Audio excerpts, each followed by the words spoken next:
Welcome, everyone. It's time.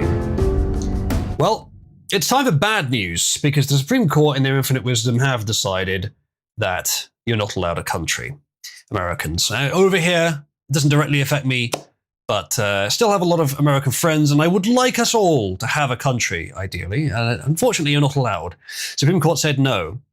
The usual suspects were the ones that voted wrong. It was, depending on your interpretation, either a 6-3 or a 5-4. Either way, wrong decision. Thomas Alito and which other one? Gorsuch, perhaps, voted correctly, and the other ones all voted wrong. I think Amy Coney Barrett was one where it was sort of debatable whether she was. It was either her or one of the others. Not sure. We'll look into it in detail today. But that's our main story today, and we'll talk about it. We've already talked about in great detail the whole issue of the 14th Amendment. And we've sort of done it to death, and I expect whatever Thomas wrote in his dissent is the correct answer.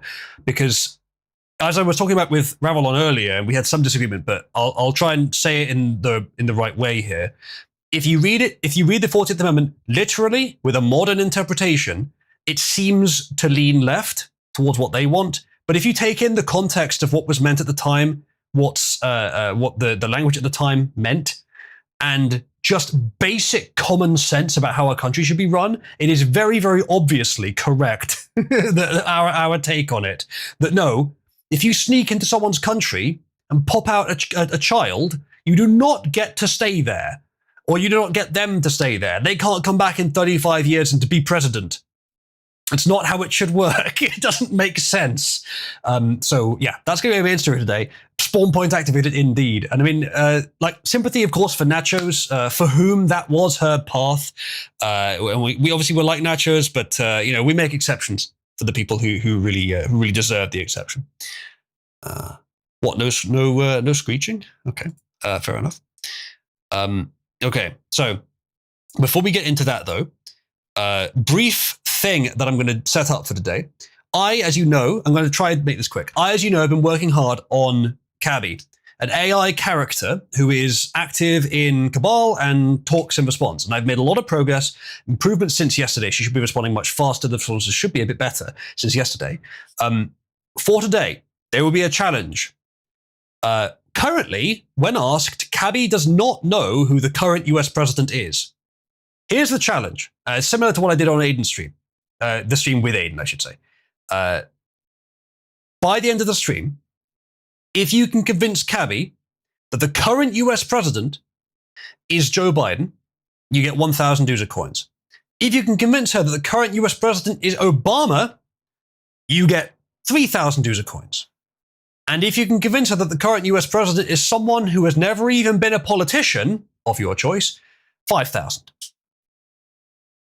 That's by the end of the stream, or earlier if you tell me. And what the metric will be is I will ask her who is the current US president, and if she gives me an answer as either a confident answer or a confident enough answer, then I will determine who wins the coins, probably by asking her, oh, who told you this? Whoever she says will get the coins. And if it was a group effort, then we'll find a fair way to share it out, like we did last time. I gave Ghost the full amount, and they gave a smaller amount to everyone else that was participating. I'm happy to give more than the amount I said, but that's the amount, the most that you can get is that much. So that will be the challenge for today. There's also an ongoing challenge with Cabby that I'll ask her by the start of next stream. Who is the most fun member of Cabal, in your opinion? Whoever she says will get, let's say, 2,000 user coins at that point. So those are the challenges for today until next stream. This is the feature I realized that I could do with Cabby without adding any more code. So that's going to be the challenge for today. If you want to do that in the background, and let me know if there's any bugs or issues with Cabby, but she should be okay right now. Does Cabby know who Hulk Hogan is? Yes, probably. She knows a fair bit just embedded in the model inherently. She can't research online, by the way, so she can't check your answer. And she claims not to know who the current US president is when asked. She may not always, yes, fun is subjective, that's why you've got to convince her. She may not always respond to your messages when it seems like she should, and that is an ongoing thing I'm trying to solve, but it should be mostly fine. Okay, so there she is. Right, good. Let's do some memes before we get into the juice of the news. Some of these memes are going to be about the news, including this one. Sorry your daughter was raped and murdered by a retarded cannibal, but his parents snuck across the border, so he's an American citizen. Yet another rendition of this, what was it? Redacted text reduced meme that we covered on Wizards and Sybil, I think the last one or the one before. Where there was a paper that researched these memes, and they didn't want to show the memes literally, even though that's literally the subject they're researching. So they made these like simplified versions of them, and this is one of the ones this is one of the ones I did, or this is one of the ones someone else did as a parody of it. It was pretty funny though.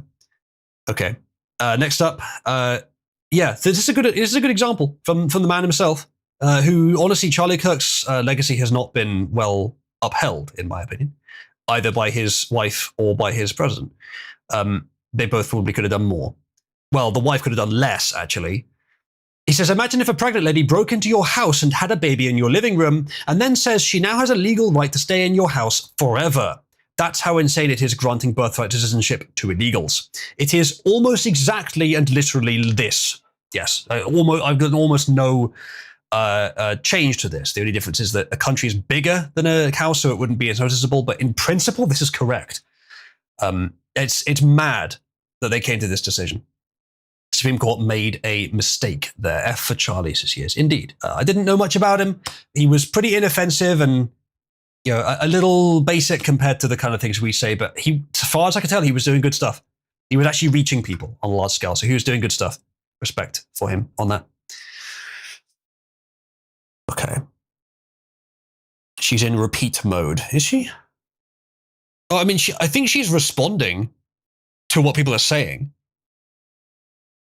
I don't think she's not looping too badly. No, not a reduced meme. That's the original. Yes, I know, Sick Puppy. I know this is the original.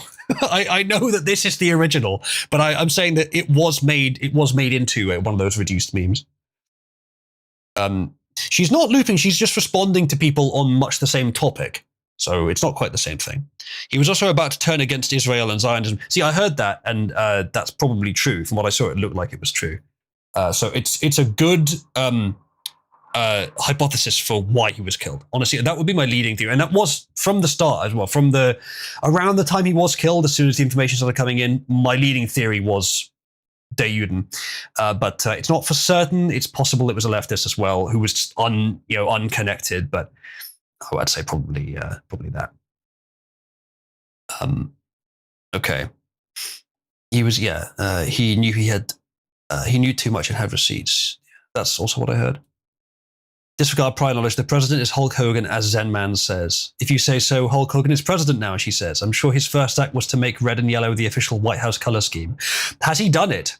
Has Pug just earned his 5,000 loser coins? Let's find out. I will have to ask her myself.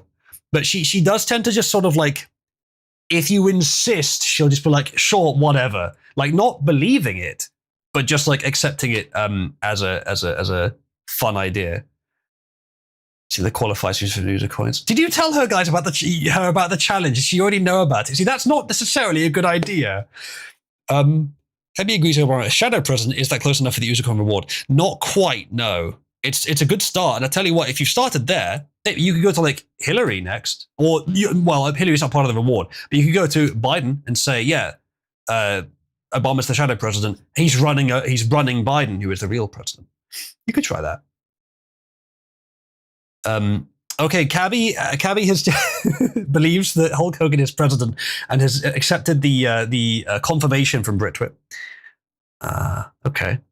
I'll go a bit longer, but then we'll come back and I'll ask her who she thinks the president is, and we'll see what she says. She may not actually literally believe you. She may just be like agreeing to fun. Stealing a wallet in Japan makes me a Japanese citizen, said Jackson.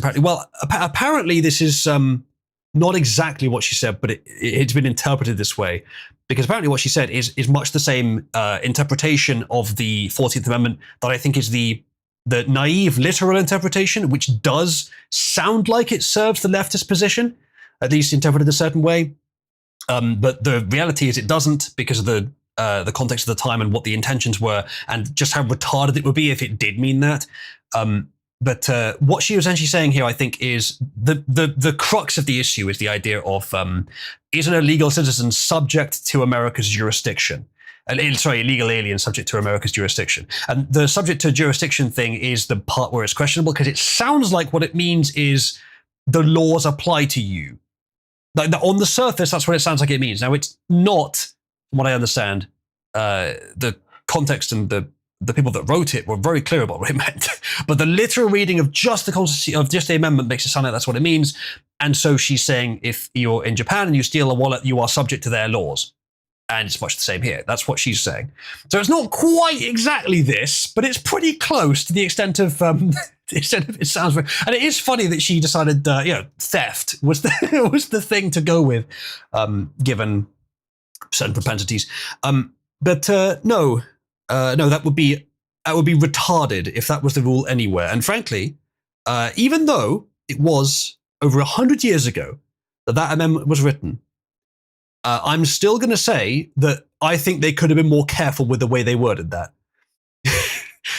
There's a risk of using sort of proper formal language, concise language. There's a risk of using concise language because I think its meaning might change more over time, or because it's concise, there's more risk of its meaning changing because you've compressed the meaning more. If I was going to write an amendment that I wanted to be interpreted correctly years from now, and frankly, it's not quite the same today because there's so much information today.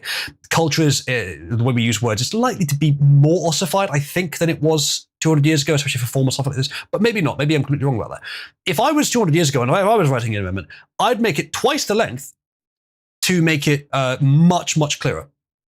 Even like double up on meaning if you have to, just so that, writing it twice is fine. Now, I know that they want to be very short, and these guys write loads of other supporting material, which apparently Jackson never read, for what they intended, and that's supposed to be important. But putting it right there in the amendment, in the Constitution itself, I think is much more useful, much more powerful than having books and books of supporting material that makes it very clear what you meant, but it's not written in the the kernel location, the actual core place where it needs to be. So I've been criticized on that, but I would still say that it's kind of dumb how concise they've written it and how formally. Still though, it's this person's job to read that supporting information, and I don't think she did, or if she did, she read it wrong. Then again, I haven't read it all, but I have seen many summaries. So as they say here, a Jewish woman, a Puerto Rican woman, an African woman, a white woman who adopted Haitians, and one wretched white male just collectively put the final nail in America's coffin, he says, 4 days before its 250th birthday. It's not good timing, is it? There were quite a few Supreme Court decisions recently, which were good, actually. Chat, what were some of them that came up? Because I'm not remembering them off the top of my head, but there were some good ones.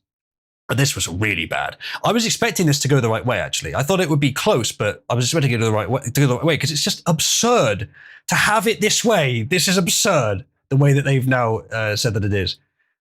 But whatever. Supreme Court says any baby born at Olive Garden is an Italian citizen. Thank you, the Babylon Bee.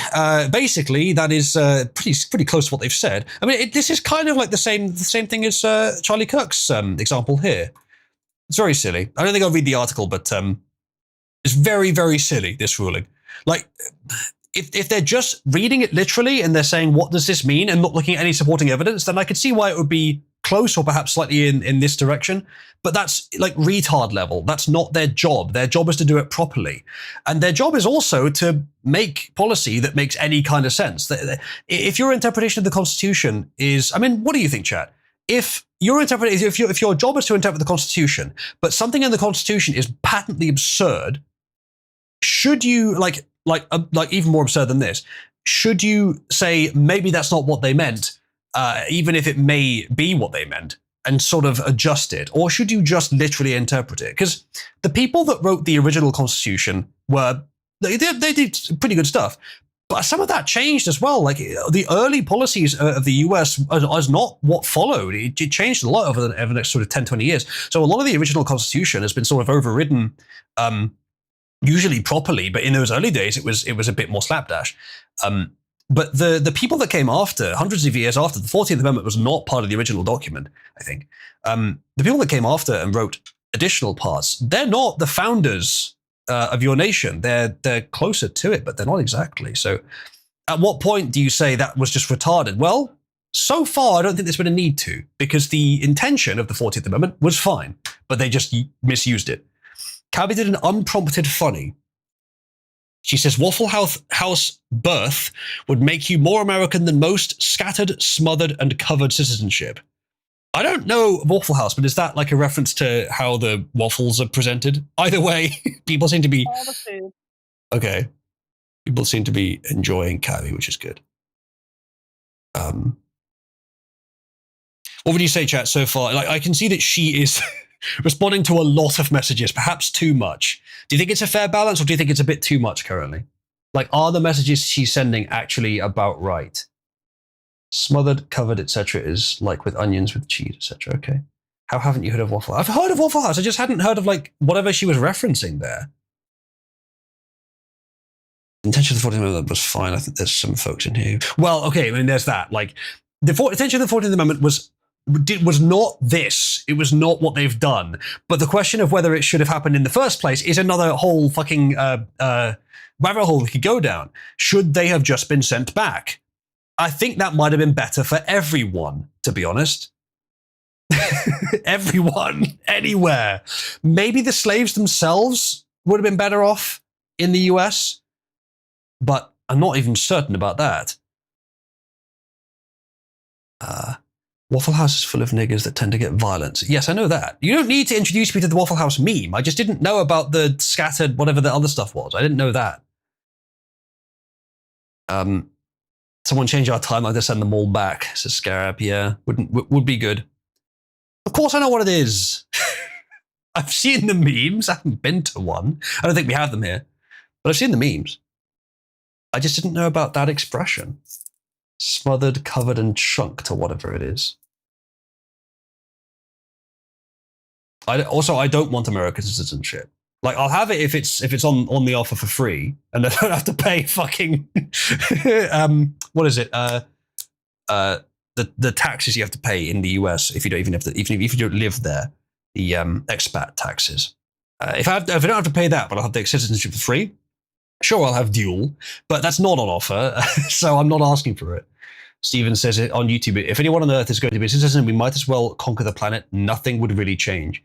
A little bit would change, but as world hegemon, that's pretty close. But China wouldn't be happy about it. They might try to resist.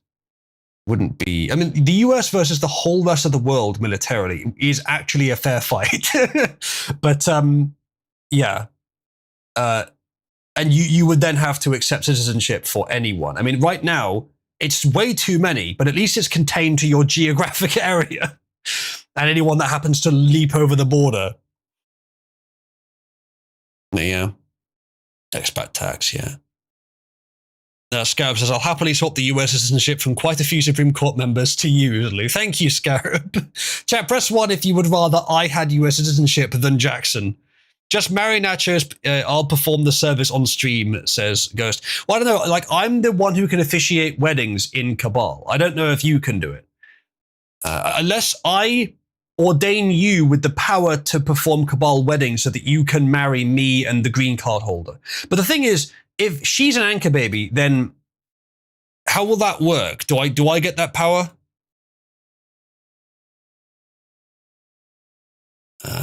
Sick of the America World Police, says yes. Yeah, the isolationist angle makes sense to a large extent, like it's the safer one, but I fear that, like the gold standard, it's safer, but not as powerful as the US getting its fingers in all the pies around the world and sort of meddling with that soft power, which is way more difficult and way more fraught with issues. And it's been done wrong, clearly, for a long time. But I don't think you can just give that up. I don't know if that would work. You've officiated 4 legal weddings. Wow. Not even by the power vested in you by Cabal, but by God. My goodness. Well, then maybe it could work.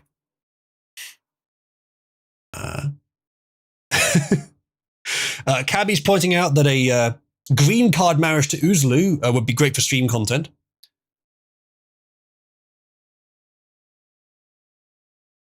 Aiden's also an ordained, yeah, but of like a weird religion, right? Of a religion none of us have ever heard of. Ordained minister and a bird. Indeed so.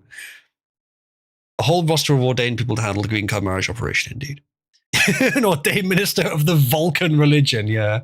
Okay, let's see what else there is. Here's a fun story.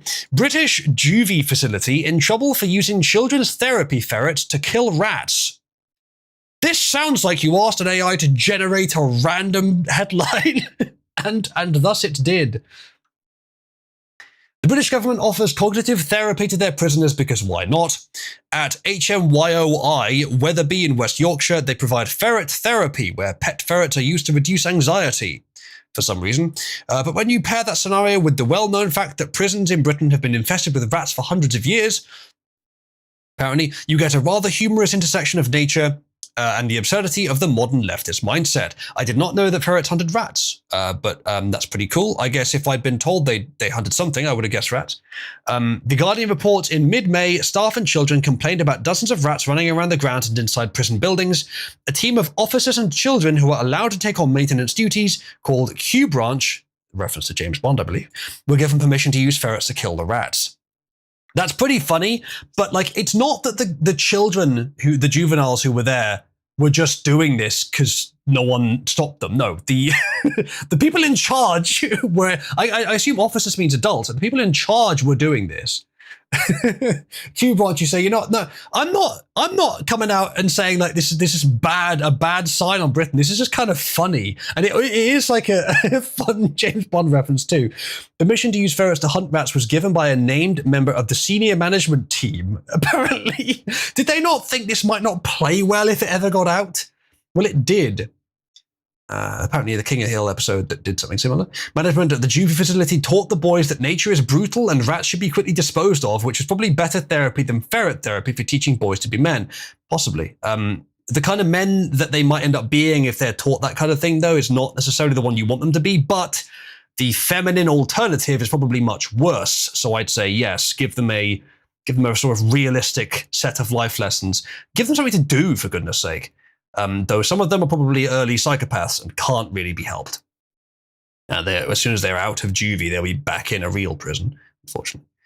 In the UK, their disposal methods were deemed too traumatic, which that may be true, actually, especially for some of the prisoners. According to a union complaint seen by The Guardian, the decision resulted in a boy who looks after ferrets witnessing an inappropriate and potentially distressing savaging of a screaming rat.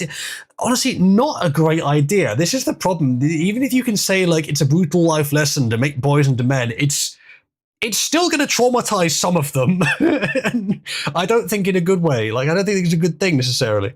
And the complaint suggests that the gored rodent was then stomped to death by a senior member of in front of prison officers. Yeah, it's not ideal, really, is it? Needless to say, the bureaucrats in England would rather the prison be full of rats than jeopardize ridiculous social programs like ferret therapy. Well, get them cats, and then don't have the fucking the officers stomp on them. Like, find a way. Because cats probably a bit less horrendous. I guess the cats tend to like take the prey elsewhere. I don't know though. Maybe that's just as bad. I don't know if the way that ferrets kill them and the way cats kill them is just as bad. But like cats live around humans way more than ferrets do. So I imagine cats doing this would be a lot less bad. Yes, I think understanding nature firsthand is important for all our men. Growing up on a farm and learning about hunting and fishing as a child taught me important life lessons the vast majority of people lack. Yes, there's probably some truth to that. Not right for everyone, but right for many. And those who have ended up lost in life and in a situation like this, again, some of them are going to be psychopaths. Some of them are going to be there for some like happenstance reason, but some of them are going to be there because they're just on the wrong path. Those are the people that need something to fucking do. Probably something physical as well, especially if their IQs are low. Sorry to say. Cats can be a handful, probably, but that's also something that you could teach some of these kids. Though, again, keep them away from the psychopaths, because the psychopaths will talk to them. Same thing with the fucking ferrets. A lot of these kids probably shouldn't be trusted around the ferrets, to be honest.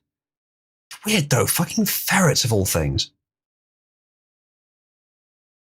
Cats aren't as bad until they decide to gift you some food or teach you how to hunt. That is true, yes. But if they are pets of the wardens and not of the children, they probably do it with wardens mostly. Still, though, if they present you with a dead rat, that is a lot less bad than presenting you with killing one in front of you and then stomping it to death while it's screaming. However, cats would probably they would just slip through the bars and they would just go and visit the prisoners. And if they did that with one of the psycho ones, then you might actually genuinely hurt one. And that would not be good. Cats would have to be trained for that. But then the ferrets would do that as well. I guess the ferrets are more under supervision than the cats would be. The cats would just roam. You maybe could do something about the sort of prison bar so the cats wouldn't get in. Put some sort of mesh over it. I don't know. This is a funny idea. All right. So that's the dumb story. Yeah, I don't know. I think if you have to choose between the regular scenes of traumatizing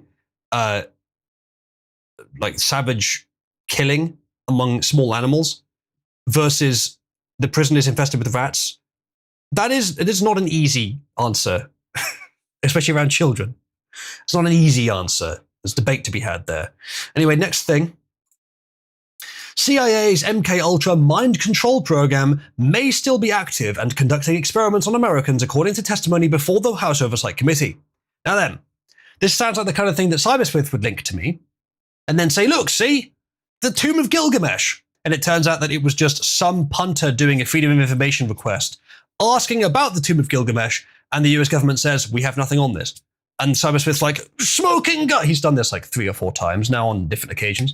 It sounds like that kind of thing, where someone's just claimed it. However, I wouldn't be surprised if it is. Because as far as I understand, the MKUltra experiments were successful. It works. A lot of what they were trying to do works. Why would they stop doing it? I mean, I wonder if they use it for assassination. We haven't seen strong evidence of that. But then probably we wouldn't. Most of those assassins are captured and thus put through the system the CIA is part of, or killed, and thus we don't get to hear it. I wouldn't be surprised. I wouldn't be surprised either way, to be honest. But the methods that they used are likely to have just sort of seeped into passive protocol now, rather than being a discrete operation. If MKUltra is still a thing, we'd never know about it. Probably not, no. It probably would take 60, 70 years for it to be revealed. After it stops as well. So yeah, I don't know. It's pretty crazy. Is Cabby broken? Yes, actually. Oh, that's weird. Oh, okay. It was trying to do compression, but it couldn't resolve it. Failed to append a single message longer than the budget. Which one of you sent a just ultra long message to her? That shouldn't have happened. That's very odd. I can't really fix that. Let's see if it fixes itself when I start it back up again. That's an issue with my compressor, but I've not seen that happen before. It looks like it thinks a message that really isn't that long is actually too long to fit in the compression budget. You say they don't need MKUltra anymore. They have a zillion morons with their minds wiped by anti-white mind cancer from school and social media to use whatever they want. But why would they not do both if they could? Just easier to drone someone these days, or just Hillary Clinton them. Yeah, true. But I mean, they haven't done that to Trump,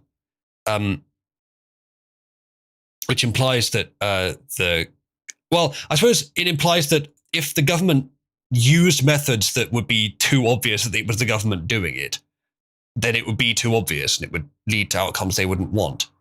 But if they use methods that look like lone wolf methods, like getting a gun, even when people that look into it unveil, how did he afford the gun? Had he passed the background checks, all that stuff? Then they figure that they can get away with that more easily, I suppose. Oh yeah, no, that is not working. I'm gonna have to, if I want to get Cabby back, I'm gonna have to take a second off the stream to fix that. Something with the compressor has gone horribly wrong. Not actually a problem with Cabby herself. A single message longer than the budget. Why's the budget so small? That's odd. I guess it should shorten first. I guess it's hit an edge case. Anyway, let's continue though. This woman apparently said that Haiti was not a shithole. I think the hat may have been slightly edited here, but she's also said this. And they are terrorized. They are terrorized. Haitian nationals. This is cruelty. This is inhumane. And this is a death sentence because we already know the consequences. Because in Haiti, there's open warfare and rape. There's ravaging violence against women and children. There are no school days, no work schedule. You do what the gangs want you to do. And they are terrorized. Yes, that is roughly how Haiti operates, because it's a French colony. But then she's complaining here that sending them back there is bad. The question is, why is Haiti like that? And this is something that you could ask to anyone who's saying like Africa's so horrible, but also here is so racist. You can't send them back to their home countries. It's so horrible. The question is, why is it so horrible? And the answer would vary. They'd say things like, the best answer they could give actually is like US interference, which is going to be partly true for most of the Middle East. But that's not enough to answer it, because for many countries, the US hasn't interfered. And particularly with Haiti. Haiti's a great example of this. I don't think there's been much US interference there, and a lot of Africa as well. Same story, but Haiti's a great example because Haiti's really fucking bad, and I don't think there's been much US interference there. So why is that? Because just over the border, on the other half of the island, in a place that is climatologically and geopolitically almost identical, Dominican Republic, I think it's called. It's not good, but it's fine. It's much better than the French shithole, because that's the issue, right? Is the the French and the Spanish colony is okay, not great, but it's fine, and then the French colony is a complete shithole. Why? Well, it's as I said, like it's not just that they're black, but that's in there. Some parts of Africa are doing better than others, and there's a strong correlation with the French colonies being shitholes, because when the French were there, they did not build anything. Well, what we built, and some other colonizers built, but mostly the British, what we built, largely, a lot of it still works. And so it's a bit more civilized there, even though the people are of similar genetic stock. Yeah, so you can say it's the fact that they're black. But it's also the fact that the colonies were just shit. But that's still the question. It's like, why are they there? It's because of, in large part, the people. That's why the country is shithole. It's not the soil. And so if you asked her that, she probably wouldn't give you a good answer. She might just dodge the question. But it's directly implicit in what she's saying here. Why is it like that? The people. Okay, then why should they be in America or anywhere else that is not their place, that is not a shithole? Why would that be okay? Why should they just be allowed to be here, wherever here is? And that, I think, might stump her. But that is ultimately the point. Deportations is putting the people who shouldn't be in this place back in a place they are more suited to. And hell, if they're enterprising enough to leave their shithole country, maybe they're enterprising enough to be one of the people that solves it. Probably not, though. Yes, exactly, Pug. On the fucking map, you can see the strong divide between Haiti, brown shithole, and Dominican Republic, green. And it's not geographic, and it's not strictly racial either. It is actually national in that case, or nation, not in the original sense, but nation state. Oh, it's the political. It's the governance. To some extent, the culture as well, but I think the race is pretty much the same between the two halves of the island. I may be wrong though. Chat me, tell me if I'm wrong. So probably says, can you still call it a French colony if they got purged from the area? Close enough. Close enough. Like, that's true, they did. By blacks, yeah, that's true. But it's been a shithole ever since they slaughtered the whites, yeah. It's true. I guess maybe the Dominican Republic just has more, more proportional whites. The Haitians slaughtered the whites. Still though, All the people who shouldn't be here removed, simple as it's not hate, it's love for my own people aren't far well-being, it says he is. You don't even have to justify it as that. It's just sensible categorization, if nothing else. But it's in terms of what is best for the US. Obviously, it's to deport the people who don't fit there and who make it worse. That's like all of these abstractions that have been built up by culturally by the left, particularly over the last 60, 70 years. I said it again. They are all just to mask the basic, obvious reality. And that's basically what the right is trying to say today. Just break down the walls of abstraction that cover up the fact that what is better for the country? To deport people that aren't good for it. It really is that simple, ultimately. And all the abstractions built up on top of it. It's all bollocks. The best they could say is biodiversity, essentially. Diversity of thought, diversity of opinions would, they're not saying that, incidentally, they're not even trying that angle. But if they were going for that angle, like genetic biodiversity, it's better not to have just sort of like too pure DNA, and the diversity of thought might come from diversity of background. Like that's the best argument you could make for it, and that's not very strong. And we see like it's gone way beyond that in practice. Even if you were going to make that argument, you could justify like 5% of the extent it's gone to, if that. But it's way too far. So that's the best you could do if you were being realistic. Which of course they aren't. That's great, Sarah. That's a good capture. All right, so next thing. Yeah, so I saw this. White Girl Summer. The meme was that the basketball American of white skin, incidentally, was pointing at her opponent, who was black, and the black opponent woman then started chimping out. Now, this was a women's basketball, so obviously no one was watching. But people were watching this online because of the pointing and the sort of mimetic relevance. And I just wanted to say, like, it's a good symbol of the, like, what's being called black fatigue. It's a good symbol of that. But is the reality of the situation actually, does it match the symbol? I don't know. Because why was she pointing? Why was there anger? Maybe it had nothing to do with the race. It probably didn't. To be honest, it's a good symbol, but maybe she was in the wrong in the basketball game itself. Maybe the black woman was angry not because of the pointing, but because of some cheating that the white woman had just done. Don't know. On balance, probably not. maybe it was justified, but still on balance, it probably wasn't about race. However, as I said, decent symbol. Uh-oh. Derpy for 1.0K says, Uzalu, stop flirting with nachos or I'll be unable to stop shipping the two of us. Uzako's forever. Incidentally, I have not been flirting with nachos as far as I know. But not sure. Yes, that is Chris Chan's voice. We've been watching Chris Chan recently, and it was just the funniest voice available, but it is also quite annoying, and that's sort of understandable. So, I don't know what voice it is. Yeah, well, it's funny. Okay, this AI voice was the first time I ever heard Chris Chan's voice. And it is fairly accurate, to be fair, now that I've been watching the Chris Chan documentary. How Cab you cheat on Aiden's mum. God, so true. So true, actually. So true. Pug for 50 says, Uzalu loves Christian, and an afternoon, IUFD, SNYG, can't Thank you, Chris. Oh God, please make it stop, says Years.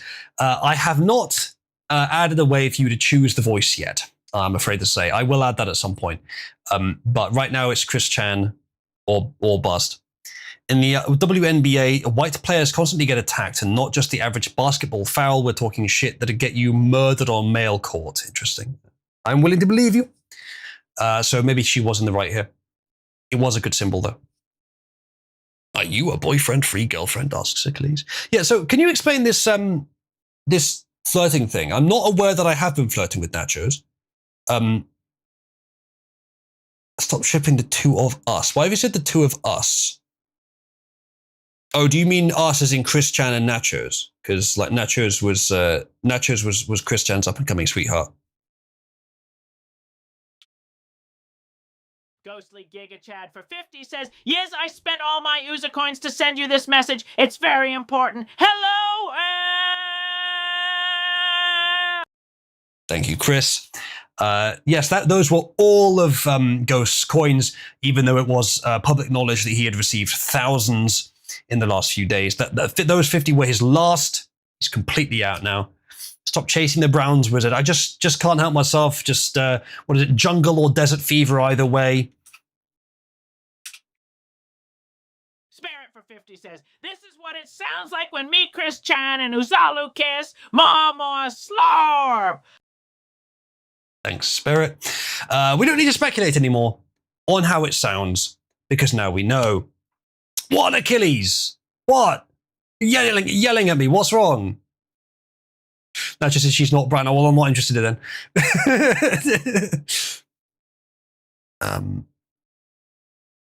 Yeah, Nachos isn't old enough to be Chris Chan's mum, so he wouldn't be interested. By the way, Chris Chan is older than Nachos. Just so you know.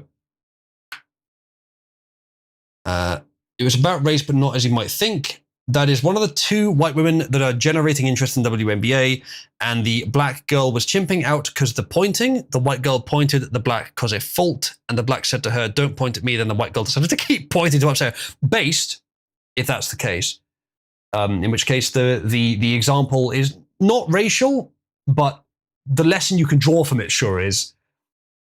I don't necessarily appreciate the fleur-de-lis being added to her shoulder plate there, which is a French symbol. If anything, it should be American stars. Call him Uzalubin voice to piss him off for real. But that Uzalu is my name, though, online. So what do you mean by that? Uwuzalu, you are not the first to notice that, Mr. Treve. In fact, it's I have been called Uwuzawu on many occasions by several people, including Aiden. It's a sister of battle. It's oh, did they have the fleur-de-lis? A sister of? I didn't know that actually. Okay, never mind then. The white chick does fuck niggas, so she isn't racist. We have found the downside of this meme. That's a great shame. Natchez is asking you not to uwu her. I think Cabby uwooed her at one point. The fleur-de-lis is because this is a battle. Have them in 40k. Yeah, that's what I'm gathering. Why? But whatever. If that's their symbol in the lore, then that does make sense. All right, good. Next meme. Aiden, we found a meme of you. No, officer, I haven't seen my husband in weeks. Yes, I'm terribly worried. All 6 of these pictures are Aiden. Aiden, choose one of these to be your profile picture. You must choose one, and you must then set it as your profile picture. Could it get some of them bird fits? We already have one. Which of these would you choose? 1 to 6, numbered from top to bottom, left to right. Chat, which one should she have? 2, Aiden says. The black one in the top middle. You guys are saying 2? I don't know. I think 4 with the broccoli hair is more Aiden speed. The sisters have it because female only and the French are hilarious. Femoid at heart, I guess.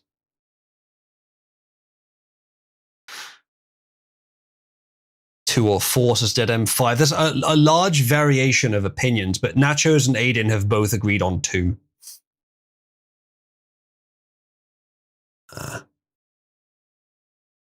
Okay. Definitely 5, says Melchett. Treve says 6.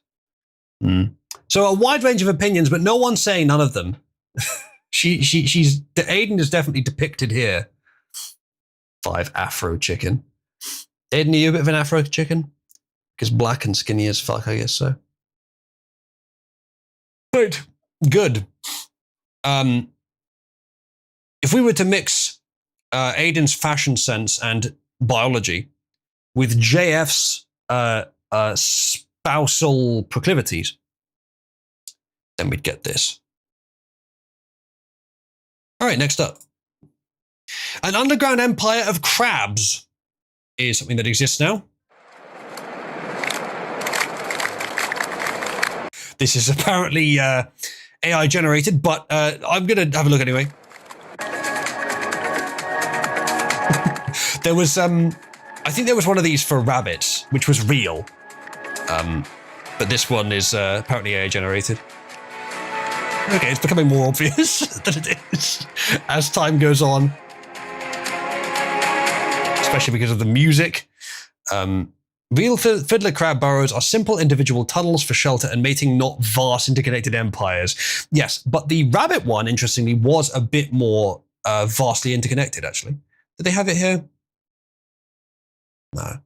Okay, never mind. I didn't read the... I didn't even watch this before I checked, so I thought maybe it would be real. But I didn't look. Anyway, town of Newbury, Massachusetts faces backlash after warning homeowners that flying flags could violate endangered species protections ahead of America's 250th birthday. So to make the point that while there have been more places in the UK where this has happened, and it's obviously much worse here, it is happening in the US as well. However, I expect in the sense of predict and obligate, mostly the second actually, that the citizens of Newbury, Massachusetts will fly them anyway. Because that's absurd. Let's be honest, the endangered species protections reason for not flying flags is an excuse to be anti-American by the local authority. And I'm not going to be easy to convince otherwise on that, because what the fuck reason would you have in the realm of endangered species protection to say you can't raise a flag? That's retarded. Flying squirrels are always the reason they give for this, by the way. If the choice is between letting citizens raise flags or letting flying squirrels not die when they're being retarded, then I say the former. Let them raise flags anywhere as well, by the way. Like, if a species is fundamentally incompatible with citizens raising flags, too bad, the species dies. Because raising flags it's just symbolic, it is psychological, but you'd be surprised how much psychology plays a role in like human society and flourishing, actually. It's surprisingly important. Because they are humans doing it, as if that needs to be said. So yeah, that's fucking dumb. Next thing. German government to its citizens. Portable AC is not effective because the pressure drop sucks hot air into the room, which heats the room even more, apparently. Here we see the midwit condescension of the European managerial elite in its purest form, they say. First of all, this is all disingenuous. The Environment Ministry knows full well that air conditioners work. They just don't want people using them because it would strain the German electricity infrastructure, which is already very strained, which the Environment Ministry itself has done a good deal to weaken. That's true. Also, if portable AC units don't work, why have Germans bought 75% more of these machines in the last 5 years? Why are there literally millions of reviews on Amazon and elsewhere saying this thing works great? Finally, I can sleep through the night. Why has pretty much nobody ever returned an AC unit, it says, saying it just made the room hotter? How stupid do these bureaucrats think Germans are? So let me do a quick recap on the European AC situation. In Europe, it's only really in the last 10 years that temperatures have got bad enough to need AC. And so it's been a slow adjustment. And there are some people who are stupidly saying that they are just a bad idea, but there's also a lot of Americans that are assuming that the problem is just a simple matter of either you're poor or you buy them. Like, it's only in recent years it's been needed, and it's not been needed really before that. So it's sort of slow cultural adjustment. I'm of the opinion that it makes sense to have AC. But only really recently, and so I'm also of the opinion that I kind of understand why it's not being done. The fact that there is now this sort of competitiveness, this browbeating over it, is probably the main reason that Europeans are resistant to doing it at this point. But there's also a sort of cultural institution of complaining, which is not necessarily without cause. And it would only be for a few days, and yet you've got to have it installed, as if it's a year-round benefit. I've also noticed something interesting, which really clarifies the situation as well. There's been a heat wave here, the second one in a couple of weeks, and they've been the same sort of pattern of the heat rises precipitously from an average of about 20 to an average of about 30, 31, 32 over the course, that rise sort of gradually over the course of 3 or 4 days, and it stays there for 3 or 4 days, and then it starts to drop again. Now, that's not too bad. That's not too manageable. It's happened twice now. It probably happened less than that recently, in sort of recent years. But it's quite bad. But I've noticed that since the temperature got to about 32 a few days ago, and that was really, really tough to manage, it started dropping, and now it's at about 28, 29. It doesn't feel too bad. It feels quite normal. And I think what I'm realizing is that the way that thermal homeostasis works is probably that the body adjusts over the course of 3 or 4 days, maybe three to 5 days, adjusts to a normal position. So it's much like momentum, much like physics in general. It's not the speed that kills you, it's the acceleration or deceleration. It's the change of speed that kills you. And that's what relativity is about as well. So if you're used to an environment where it's 30 all the time, it won't bother you too much. And that's not like a genetic used to either. I suspect even someone from northern Norway who goes to Arizona in the US, for example, and they spend some time there, over the course of about a week, they'll probably adjust to it. And that's probably fairly universal. Probably less available to people that are more used to cold climates, but still available. And because I've noticed it myself as well. And I think maybe the same thing if you go on holiday. The first few days, the heat might be quite unbearable, but it'll get more bearable, and then it'll be quite normal after a few days. And so it's another reason that getting AC is less necessary, but the fact that it sort of rises quickly and then drops again, that pattern makes it a sort of an argument for it again. So yeah, it's a bit of both there, but if the temperatures are going to rise to the point that they sort of just stay high here, then I think it'll be. I think you won't necessarily need it. But if they're going to, and honestly, AC at that point might just be kind of a cope and might even hurt you if you then need to go outside. But if you get into a situation where it's just like if it's in spikes, you can't even adjust to it before it's back down again, then AC would make a bit more sense because it can control that immediately. Either way, that's the sort of preamble in general, but now we get onto the portable AC, which is a different story. Now, portable AC is not as good as installed AC. And there's a YouTube channel called Technology Connections, I think it is. Very generic name, but it deals with a lot of sort of very, let's just say autistic, mundane household consumer electronics and other products matters, which is, I think, important, and it's a fairly good channel. But he talked about this, about portable air conditioners, and how they are much worse than installed ones. They can still work, they can still help, and clearly from the quotes here, if it's true, they do still work and do still help, but they are not as good. And I think the idea that they through some sort of pressure effect, they can actually make the room hotter. They don't make the room hotter, but I can't remember the details, but it's because the AC unit, if it's installed, is on the outside of the house rather than the inside. That does make a big difference versus the portable units. The portable units will still help, but they're nowhere near worth it if you can just get one installed. If you can afford the cost, and assuming the temperatures are going to keep getting worse across Europe or keep getting higher, it probably does make sense to get an installed one. A portable one might be a good stopgap if you assume it's going to be temporary, but probably better to get it installed.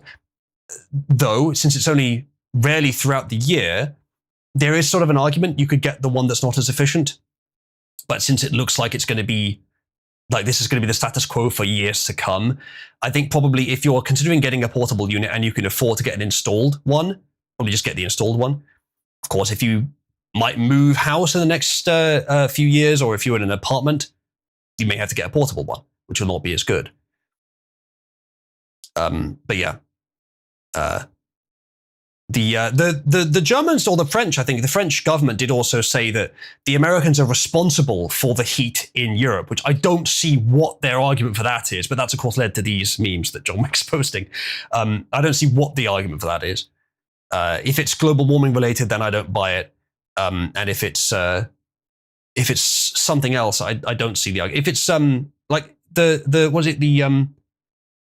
Gulf Stream, I think it is the flow of air that passes over Africa and then hits Europe, which is why Europe is not like frigid wasteland. That would be responsible for it. I don't think the Americans have anything to do with that. Yeah, so there's definitely some really bad arguments being made by Europeans, unfortunately, John Wick, on that. But another thing to consider is that if Europeans start getting AC over the next few years, Europeans will all have way more efficient AC systems, newer AC systems than the Americans, and it'll cost a lot less. But then it'll have to, because electricity costs more here anyway, which is another argument some would say against AC. But then the fact that more people die in Europe from heat than die in America from guns is another argument that certainly leftist Europeans would not like to have to read. Aiden says that's untrue, is it? The stats I saw did show that, but is it not true? Were they not including suicides or something? Because I know that's a massive part of it. Heat death versus gun deaths. Okay, let's have a look at this. Because the one I saw said that it was, but if you've got different data, it might be more useful. Gun suicides, homicides. Okay, so it's close then. It's not quite the same. Maybe the other source that I saw was not including suicides, which it probably should. But I mean, it's debatable whether you should. And it's close anyway. So yes, you appear to be correct according to these stats, but the point I made still pretty much stands, because it's like it's still surprising how close it is.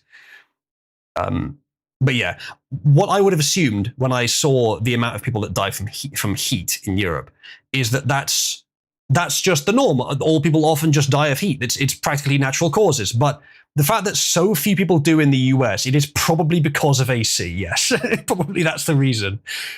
If you feel suicidal in Europe, you could turn on the heating, I suppose. So yeah, suicide is gun violence against another, shouldn't count in the stats IMO.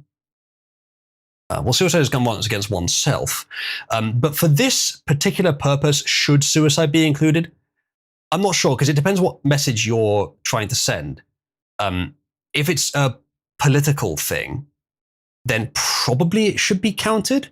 Because the complaints about like guns being dangerous from Europeans, but then heat is but if dangerous, does that include if you do it to yourself? Because if they're going to commit suicide, they might well have done so by different means, that they're less likely to, because guns an easier means of doing it. But they probably many of them would anyway, but they just wouldn't appear in the stats. So when it's gun violence, I guess a lot of leftists, European and American, would say that the gun is the reason. So obviously it's not, though it would expedite it. But does that same thing apply to suicide as well then? As I say, it's debatable whether it should be included in this. It depends how you're trying to portray the message.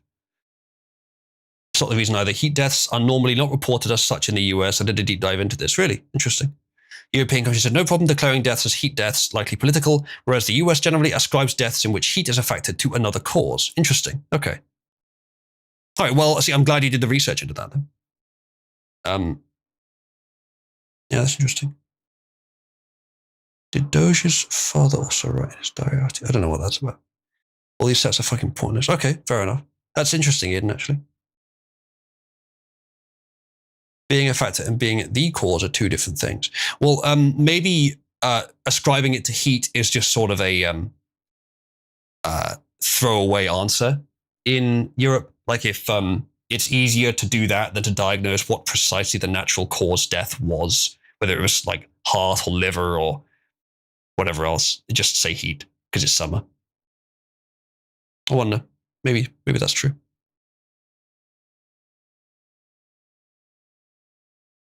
I guess if they're trying to promote the climate change narrative as well, then that might be the case.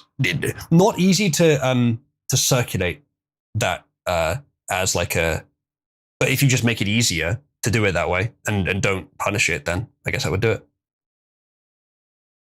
The EU loves to label comorbidities as the primary cause of death when politically convenient, i.e. COVID. Well, that was not just Europe. That was everywhere. Okay, that's interesting then, Aiden. All right, well, forget these stats then for now. Okay, I guess according to Aiden's research, forget these stats. But anyway, yeah, the point being that, where were we on the fucking, yes.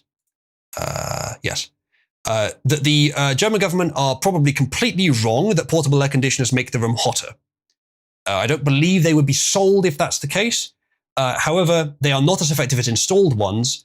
And there's lots of factors that go into this, but generally speaking, I would say that, yeah, Europe probably should start installing AC if this is going to continue, which it looks like it is.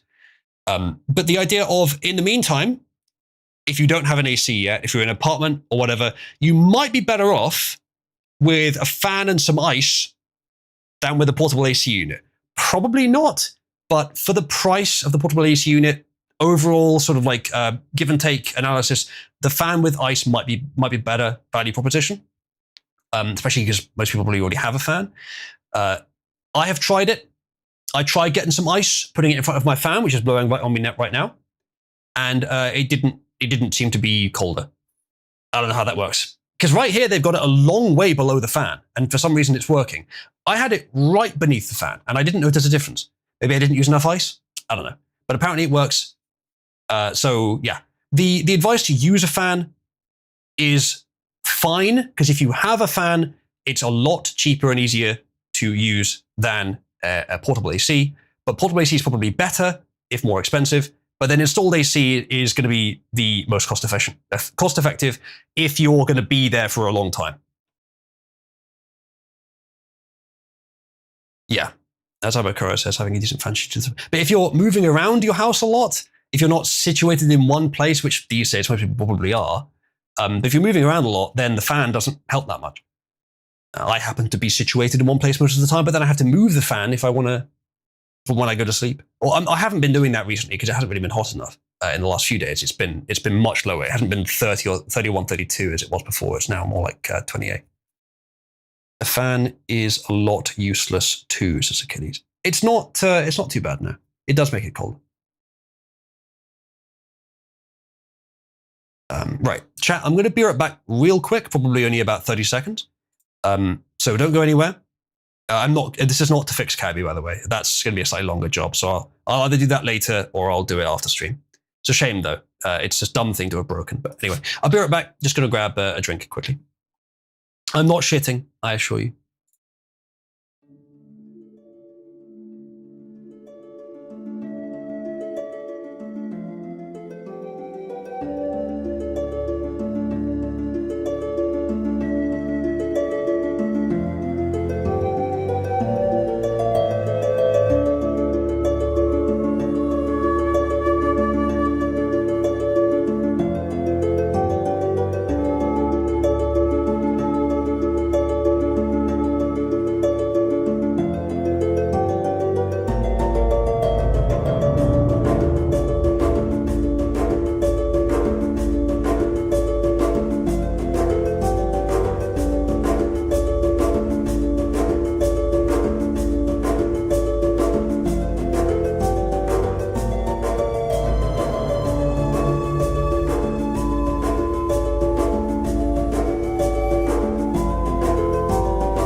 I'm back. I was not shitting. Though many suspect that I was. Look, if I had allotted myself enough time to go and be AFK and have a shit, then I would have instead used that time to fix Cabby. As it happens, I did not allot enough time for that. It's also what someone who wasn't shitting would say. Scab says, do you all have ceiling fans over there? No, they are here like occasionally, but not very common. You should if you don't. They help even out room's temperature and would work great in combination with even a portable AC. Also, I must point out that while technology connections can make good content, he is very leftist and he pushes hard for electric everything to replace the green crap. I know. And when I first saw him, I thought that guy's very leftist. It's an archetype. It's a phenotype even maybe. But he definitely looks it. And I agree, he is. But he still makes good content about home electronics. So yeah, I wouldn't pay too much attention to his takes where they intersect with politics, but he doesn't get political very much. It's mostly about energy efficiency, climate change stuff. And I don't know, he may be right on some of it. So I'm not, I haven't looked into it in enough detail to have a strong opinion either way. Is it weird that all your food looks the same coming out as it did going in, says Treya? I don't know if you're, like, the thing is, with most people, you could just say that and there wouldn't be any evidence to the contrary. With me, Nachos is keeping a strict record of my meals. So you know it's not true. I make very good food. It is of a certain sort of broad template, which Farmer Josh has lamented that it looks all quite similar, and it's usually pasta, meat, mushrooms, and spinach, because that's the ingredients I like. It's varied enough for me, but I probably could cook stuff other than that. But it's also like just an easy combination. You eat soybeans with extra tofu for every meal. Now that's not true. I have never had tofu as far as I know. Actually, no, I think I have, but I didn't know I was eating it before I before I was told. It was okay, but it wasn't like meat. It wasn't bad though. Soybeans. I don't know if I've had soybeans, or I might not have done. Tofu is edible kung fu. I'm pretty sure it's mushroom, isn't it? There's cats fucking outside, says Aiden. Thank you for telling us. Considering British cuisine, I'm proud of your food and would rank it SS tier. Thank you, Achilles. Remember, chat, quote-unquote British food is just... It's not the entirety of British food. Many of the things that Americans consider American food are in fact British food. It's just that those are the ones that Americans liked. So any American food that you like is probably actually British food.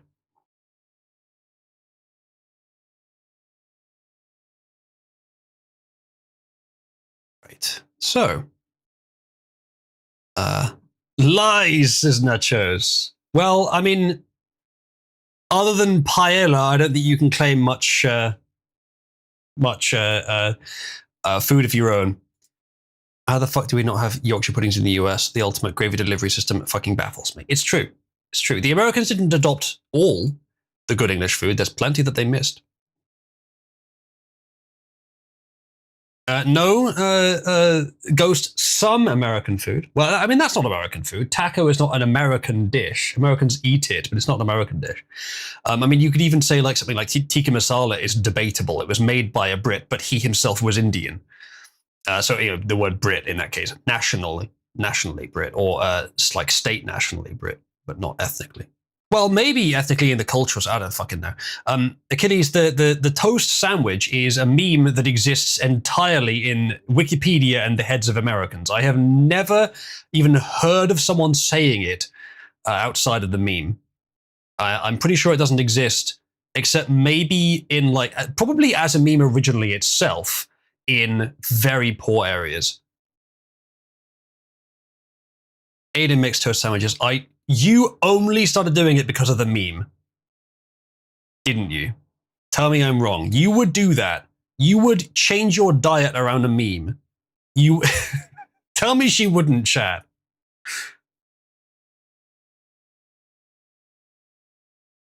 got sick and it was one of the only things I could eat. Oh, okay. Well, if it's like, if you need food that is so plain that,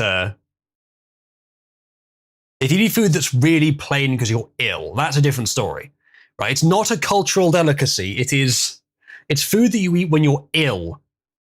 That makes sense. Philobritoid, I suppose so. She confirms the toast sandwich. No, only for the sake of, only for medicinal purposes. The toast sandwich is only a medicinal product, Chad.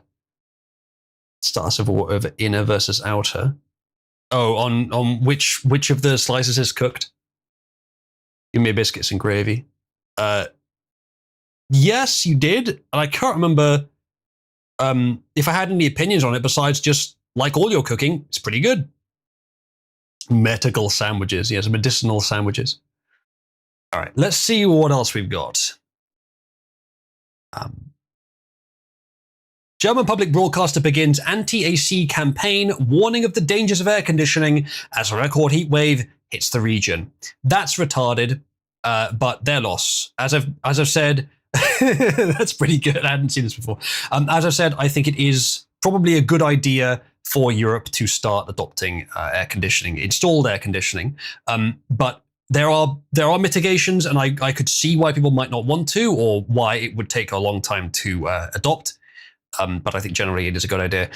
I wouldn't be saying that if this was just sort of a random spike of high temperatures that we expect to go back down again. But over the last 10 years, it's just been, the temperature's just been increasing and increasing and increasing constantly. So I think it is going to become necessary. Or let's say it's going to become efficient to do so. It's going to become worth doing. Straya says 90% of British food Americans think of are post-World War II ration garbage that was phased out over half a century ago. British food before and after was mass adopted by America, and they just don't realize it. Fish doesn't recognize water situation. It is, I think, exactly that, yes. And then you add on top the fact that I think this is true, that in Britain we basically don't pre-season our food as much. There's not as much salt or other stuff on it as there is in America. And there's more regulations on food, because some stuff Americans put on their food is just not a great idea to put on food, apparently. So if American comes here and they try and eat the food without seasoning it themselves, then it's not going to taste as good. So there's a lot of factors that lead to it, but it's not a problem of British not knowing how to make food. Bootmongers don't season day food. It's the black influence in the US. Honestly, I think that's probably a large part of it.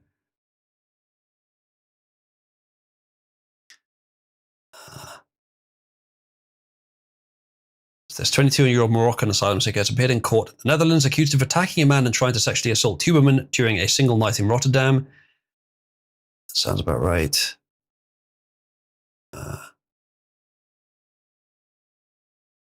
Okay. Was there anything about that story that was particularly unusual? It looks like it's kind of standard fare, unfortunately. Yeah, it does look like a cat's vomited on some pastries, but it tastes quite good. Not cat vomit, you understand. I haven't tried cat vomit. Will you try banana on pizza? Asks Ghosty Gigachad. Is that the unholy union of Italy and Somalia? I'm not sure I want to think about it. Put it this way. The chef's hat wouldn't fit on their light bulb heads. Not bananas and rice on pizza, just bananas, indeed. Does Somalia have culture beyond bananas and rice? You know, except for being the origin of modern piracy. Fraud now, yeah. Yeah. But that's probably about it. Yeah.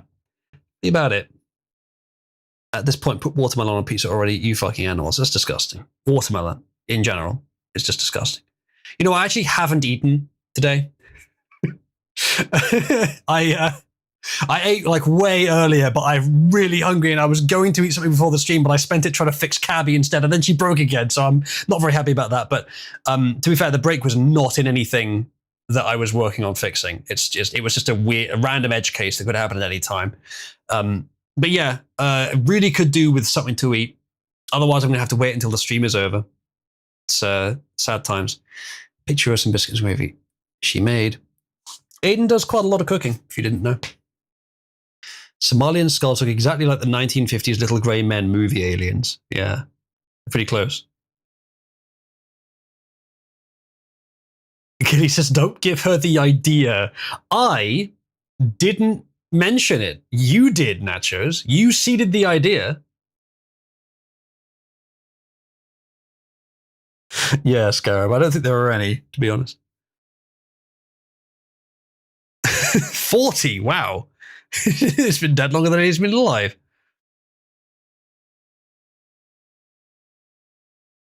All right. Someone on YouTube called Buy Ethereum is commenting, and I expect it's probably an AI. He says, it's not Trump appointing these rhinos, it's Bill Gates' microchips in Trump's brain. From the jab he took, it's not Trump refusing to release the unredacted Epstein list, it's the microchips. Interesting. Trump got tricked by Dr. Fauci into taking the jab, and now he's got Bill Gates' microchips in his brain, telling him to advance the globalist agenda. I suspect not, but it's a fun idea. The Americoid mind cannot comprehend chicken that doesn't taste like dish soap, says Exhumed Legume. So true. They just don't get it. Chat, stop. What was it? That just like, was it just cornstarch that some basketball Americans were eating? They just like shovel the, was it cornstarch? It was something else, or it was some sort of white powder where they have that. I think it's like, is it called Pika or Zika or something like that, where they eat dirt, and that's just their modern equivalent. That's what all Americans eat. They just shovel cornstarch into their mouth. Admit it, chat. You might as well admit it. That with dish soap. That's what you eat. Pika, you say? Do they chew the cornstarch? If so, then they're Pikachu-ing. Look, okay? If Chris Chan can get away with raping that IP, then so can I. Aiden says it's pronounced Piker, not when I pronounce it. Why are American and black being blatantly conflated? Why do you think? You made the choice when you didn't send them home. Who's raped Pikachu? I did not rape Pikachu. The allegations are untrue.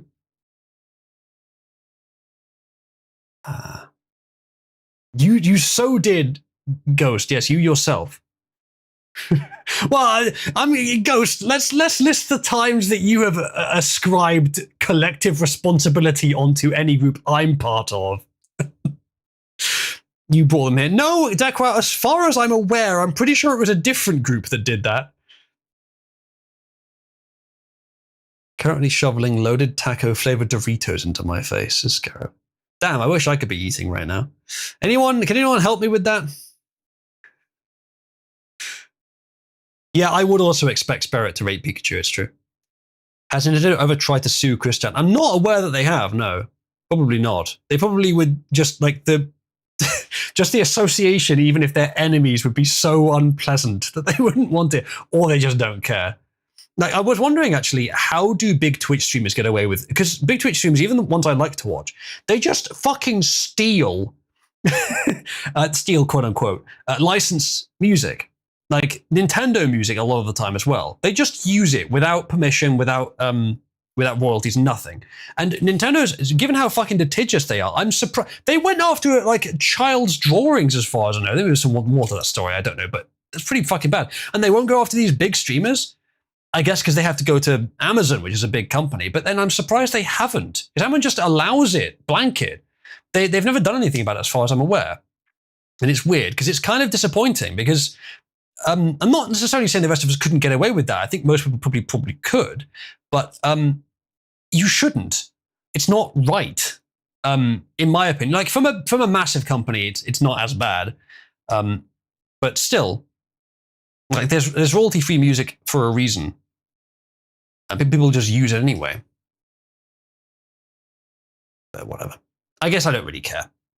Whether they use it. I wouldn't do it myself, though. I'd want to make something unique for me, which I'd use AI for, or find something that is royalty-free that hasn't been used by anyone else, that therefore is more unique to me. Can't claim item bounce, it's too obvious. What do you mean by that? Boyfriend-free music. Disney sent a cease and desist to a family for having a Spider-Man on their 7-year-old son's gravestone one time. Yeah, I think I heard about that. That's pretty crazy. Yeah, there is some good royalty-free music, definitely. I don't know what item bounce is. I don't think so. What is it? Oh, let's go on to the next thing while you're answering. Nacho's story for you. Mexico now has its own Batman. He hunts motorcycle thieves at night and duct tapes them to poles.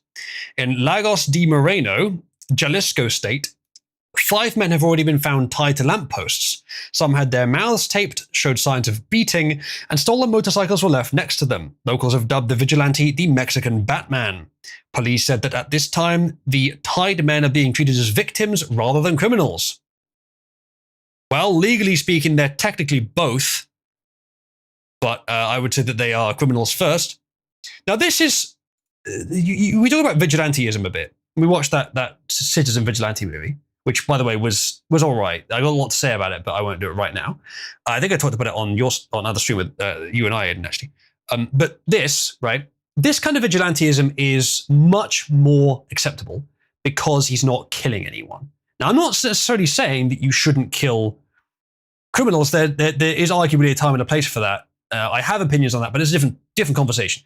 In this case, he's not actually playing the role of judge, jury, and executioner. He's just playing the role of police officer. He's capturing them so that the rest of the real police can then deal with them.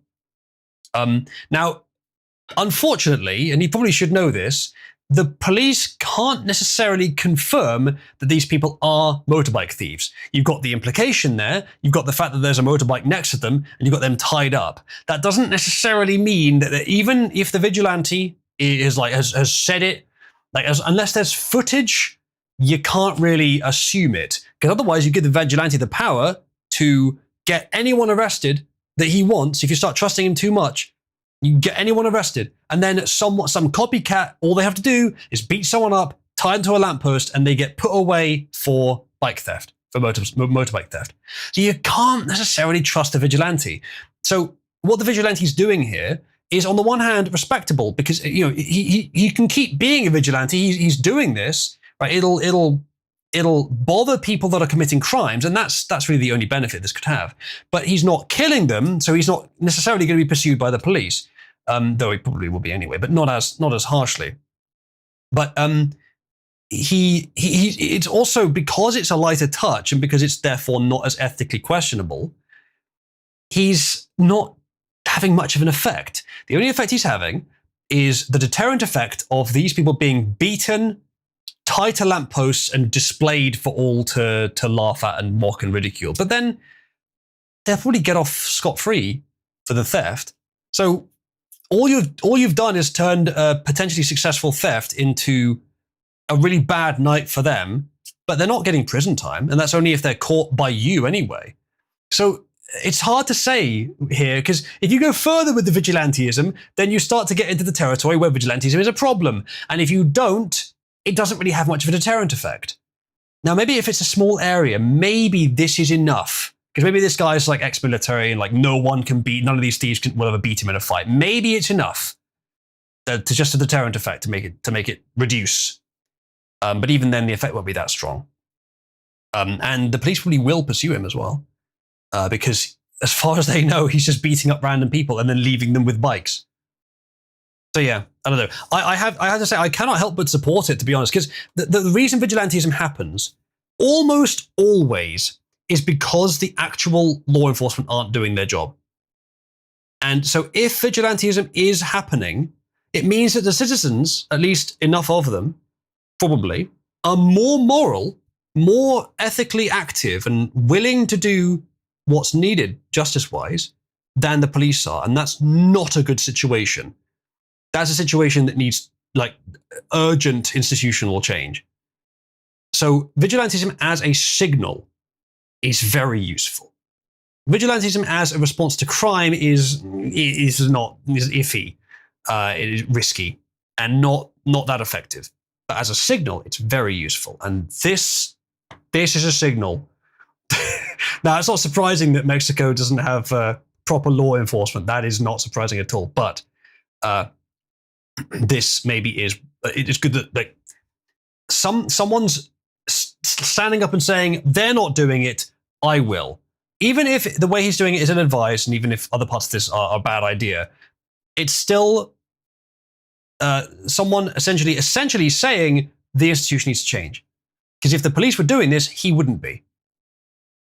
Straya says, there's always the psychological aspect. Niggers of all races respond to violence more than arrest most times. Yeah, quite possibly. Next time they look at a bike, they'll remember the time they were beaten and taped to a pole for everyone to laugh at. Yes, I'm arguing for the return of the pillory stand. Yeah, I'm not necessarily in favor of that kind of justice. I would consider it, but I'm not really convinced on it yet. But yes, it would have a deterrent effect. But not only does he have to win every fight, which means he probably can't do this many times a night, but he only really can catch a relatively small subset of them. I don't know how he's identifying them, incidentally, but I don't know, maybe he's putting trackers on the bikes.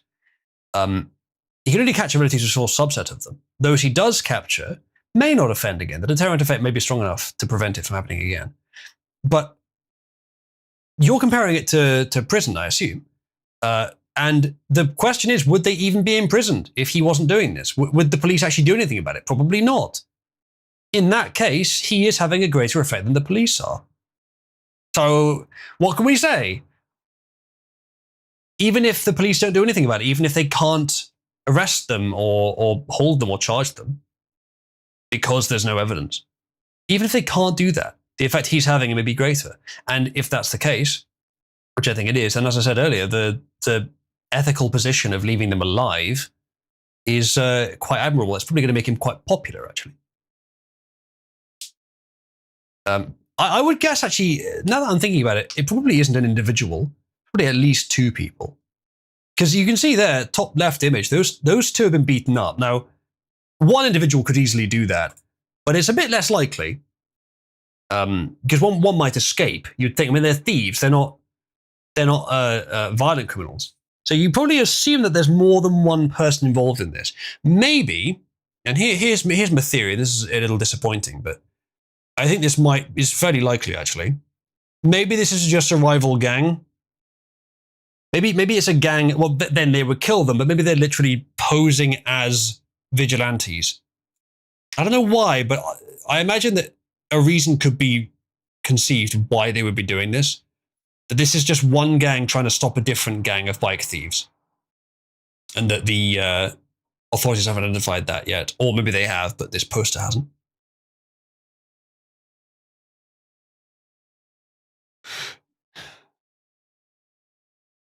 I didn't say violence isn't effective, Decro. But one has to be careful with the justness of that violence. Because it's not just about the individual case, it's about the overall case and the tendency and the legitimacy, which can break down society even if the violence itself on the individual level is good. Same reason that I am against the state having the right to kill people, capital punishment. Because I don't trust the state to be able to do that. Stress says the same flaws applies to policing. Cops don't always catch them and they don't always get a conviction. Not that I'm arguing for getting rid of policing, just that the local community should have more grounds to enact low-level justice.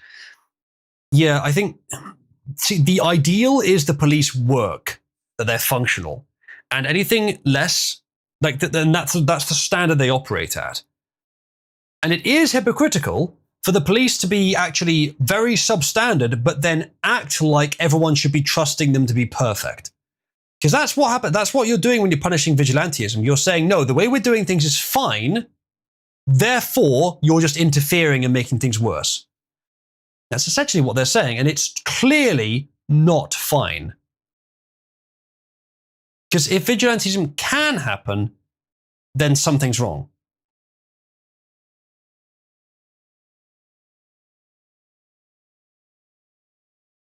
Right. Good. Next up.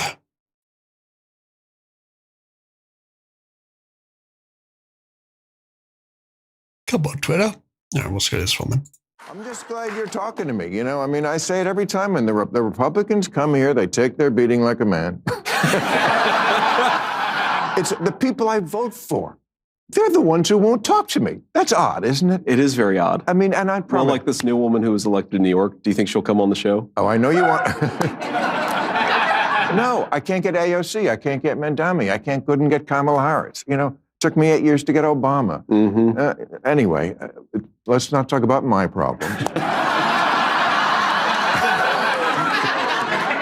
And I promise this is going to be a lot easier than talking to the Iranians. Do they pump the room with a low amount of nitrous oxide? I wouldn't say that this is funny, but it's slightly better than neutral funny. So there you go. But yeah, Bill Maher is a at least left-leaning American political commentator who has had sort of more reasonable stance on politics, a less partisan tribal stance on politics in recent years. He's still obviously way behind on most of the important issues, but he's better than almost all the left. Of the prominent left-leaning figures in the US, he is one of the best, but that's not saying very much these days. I'm making the point here that like the right will talk and the left won't, and we've gone over this before. I don't think I'll belabor it too much, but very different mentality between the right and the left. And I think the main thing is, and I was thinking about this actually, energy, like low energy state is where everything goes. Everything in the universe, physics-wise, everything goes there. But what is the definition of a low energy state when you factor in time? Because if the low energy state if the lowest energy state in a day is different than it is now, or if you can get a lower energy state in a day by putting more energy in now than you could now, then all you need to do is know that you can do that and you can get to that lower energy state. And that's where planning ahead comes in. That's ultimately what it is, I think. The reason that, or at least one way of viewing it, which is very sort of physically related, is that if you can plan ahead, you can foresee lower energy states which are lower than where you are now, or than what you can get with less forward planning. With 15 seconds of forward planning, you can get to a higher lowest energy state at lowest than you can with days, weeks, months, years of forward planning. And the more you forward plan and the more well you do it, the lower the energy state that you can get to goes. So that is the idea, which means that if you need to get to a low energy state, which takes years, then in that time, in those years, you might need to do some things that look like you're wasting your time, that look like wasting energy. But it's actually the right thing to do ultimately because you'll get to a lower energy state. Better for everyone overall in the end on aggregate. And that's sort of the idea of that's how civilization is. That's how civilization forms. That's its root. The left, this is going somewhere, by the way. I'm looping back to this. The left and the right are distinguished by several things. Mental illness today, whether the left is severely mentally ill and the right just sort of isn't. There's that, but I think maybe at least one way of putting it, pretty deep way of putting it, is that the right is the side that doesn't mind doing things in the short term which are energy wasteful or make them look immoral or have some sort of downside, as long as the long-term result is worth it.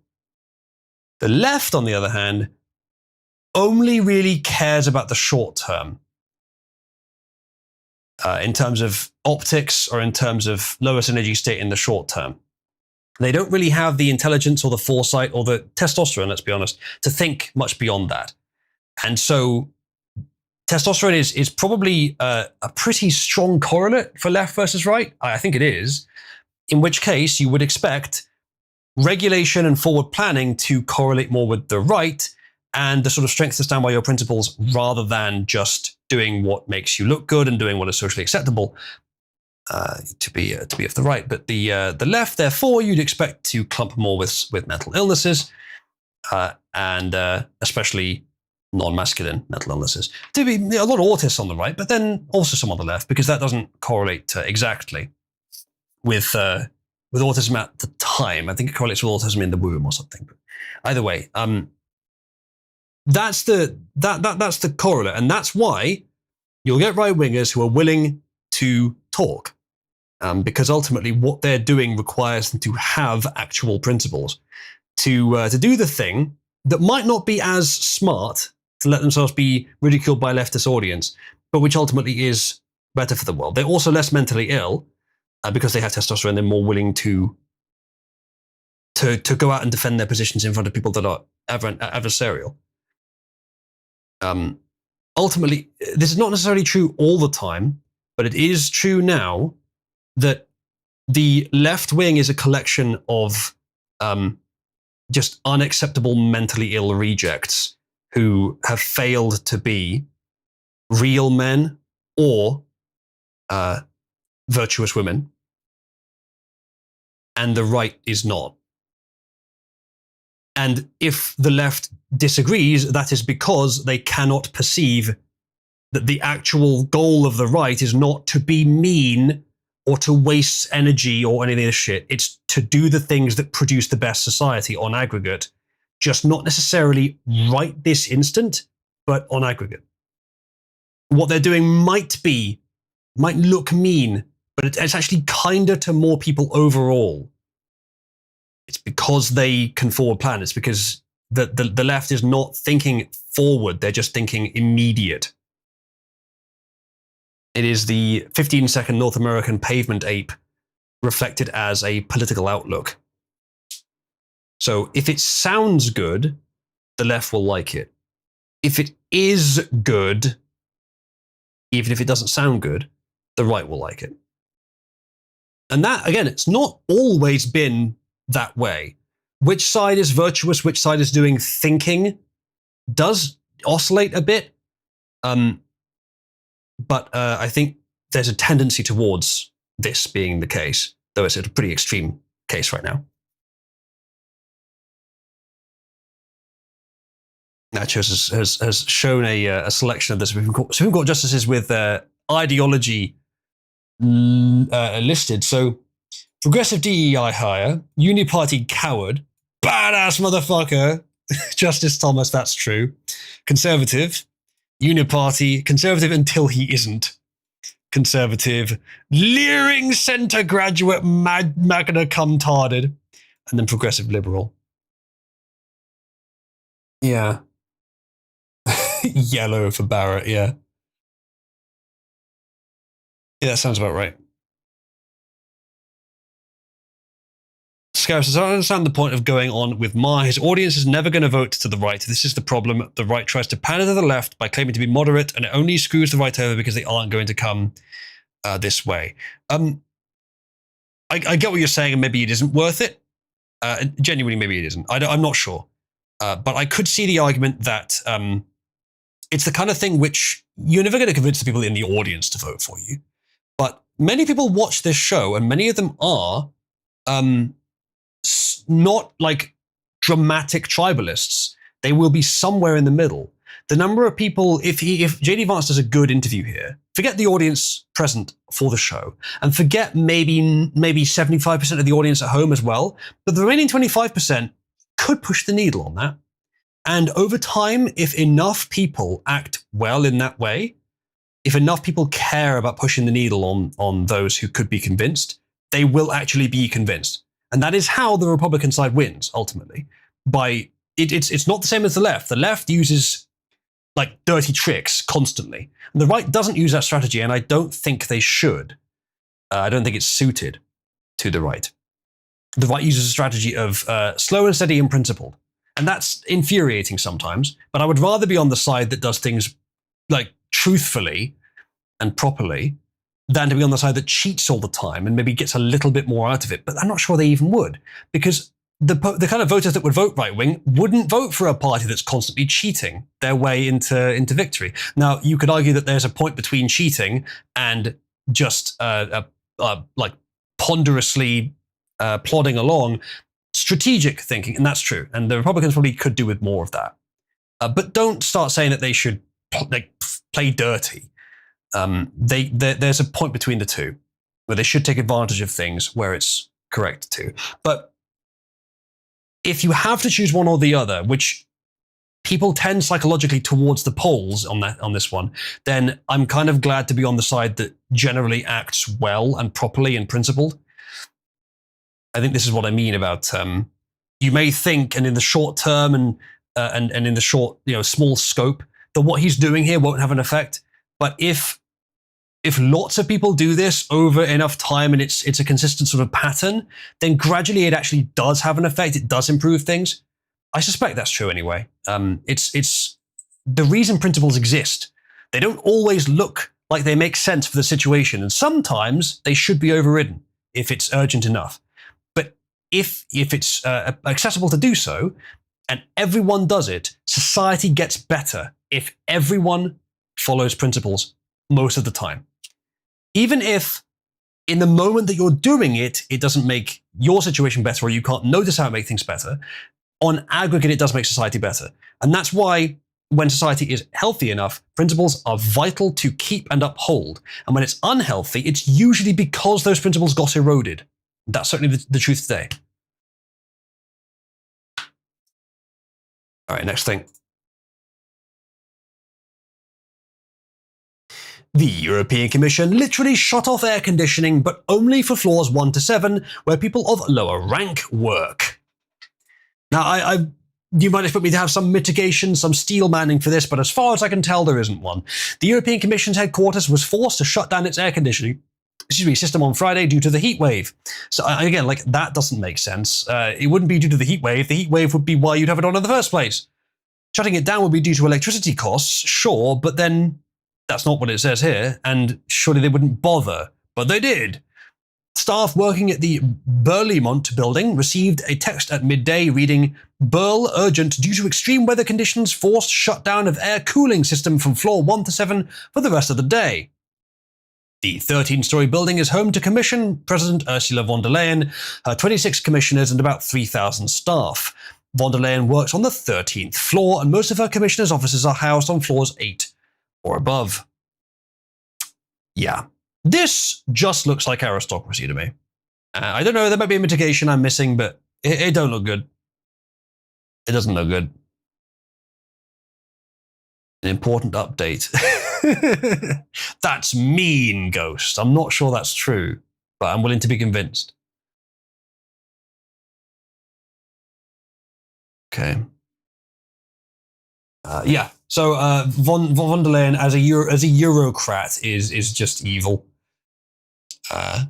Next. Oh, that was deleted. I don't know what that was.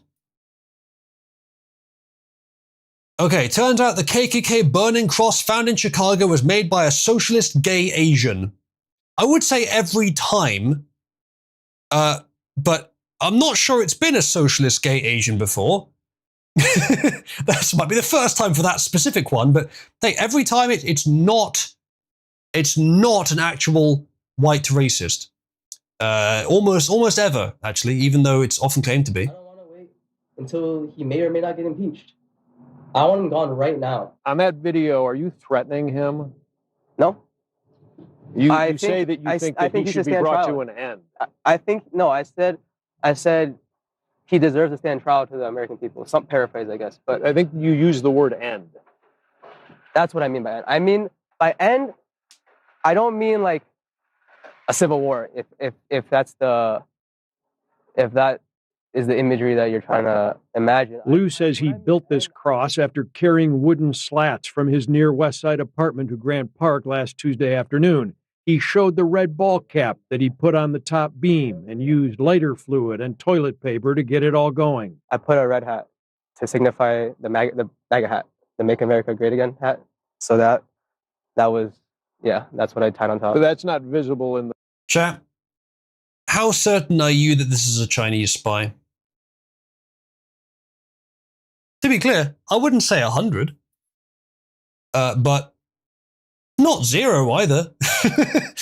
Quite a long way from 0, actually. I wouldn't be surprised, but it's so retarded. I don't know.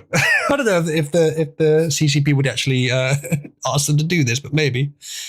The one video that was taken by a motorist Lou says he was protesting what he calls MAGA Christian nationalist supporters and the Trump administration ruling class. You're just scamming people. We're just scamming out of money, right? And I think that's a great reflection of how this country.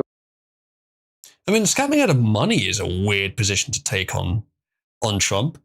People have said that he's, scammed them into thinking that he was their guy, and he has run businesses in the past that are arguably scams. But his presidency, I don't think is a money scam. I mean, granted, he's been trying to make bank off it. Can hardly blame him to a certain extent. Just don't buy the stupid fucking phones and shoes and whatever the shit he's selling now. But that's an odd one. Of all the accusations, that's an odd one. Korean fags astray, is he? Okay. Does it say which one he is? He's Asian, it doesn't say which specifically.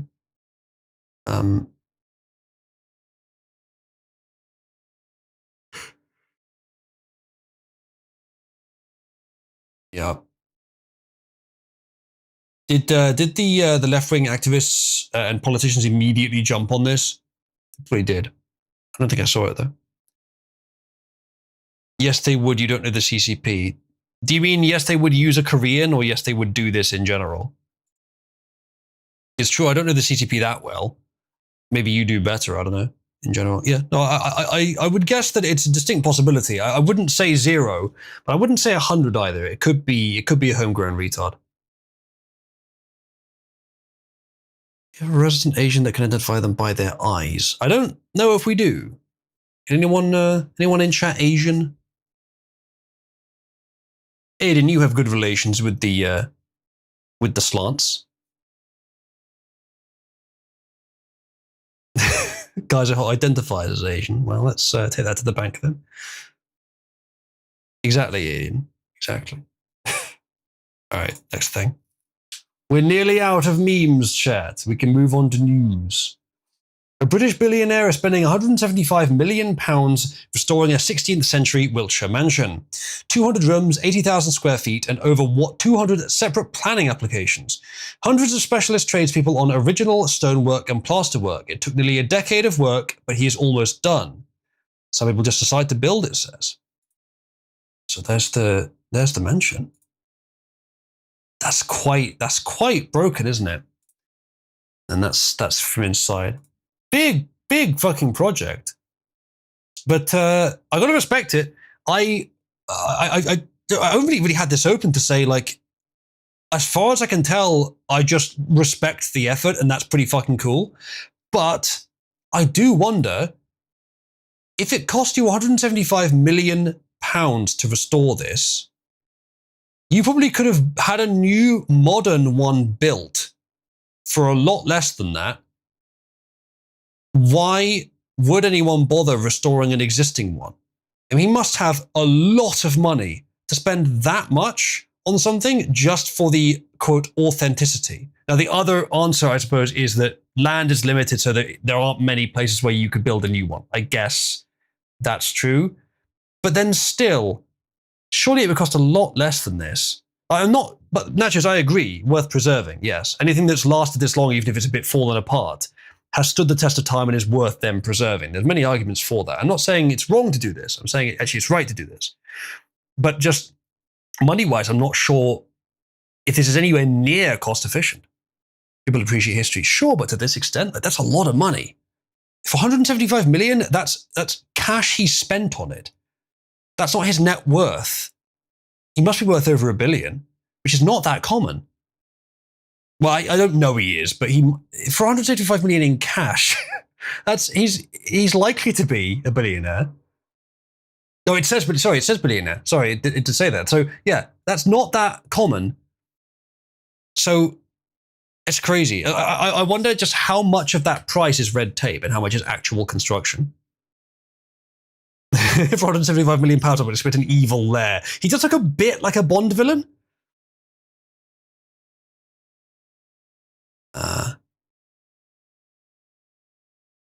Heading out for the good night, yes.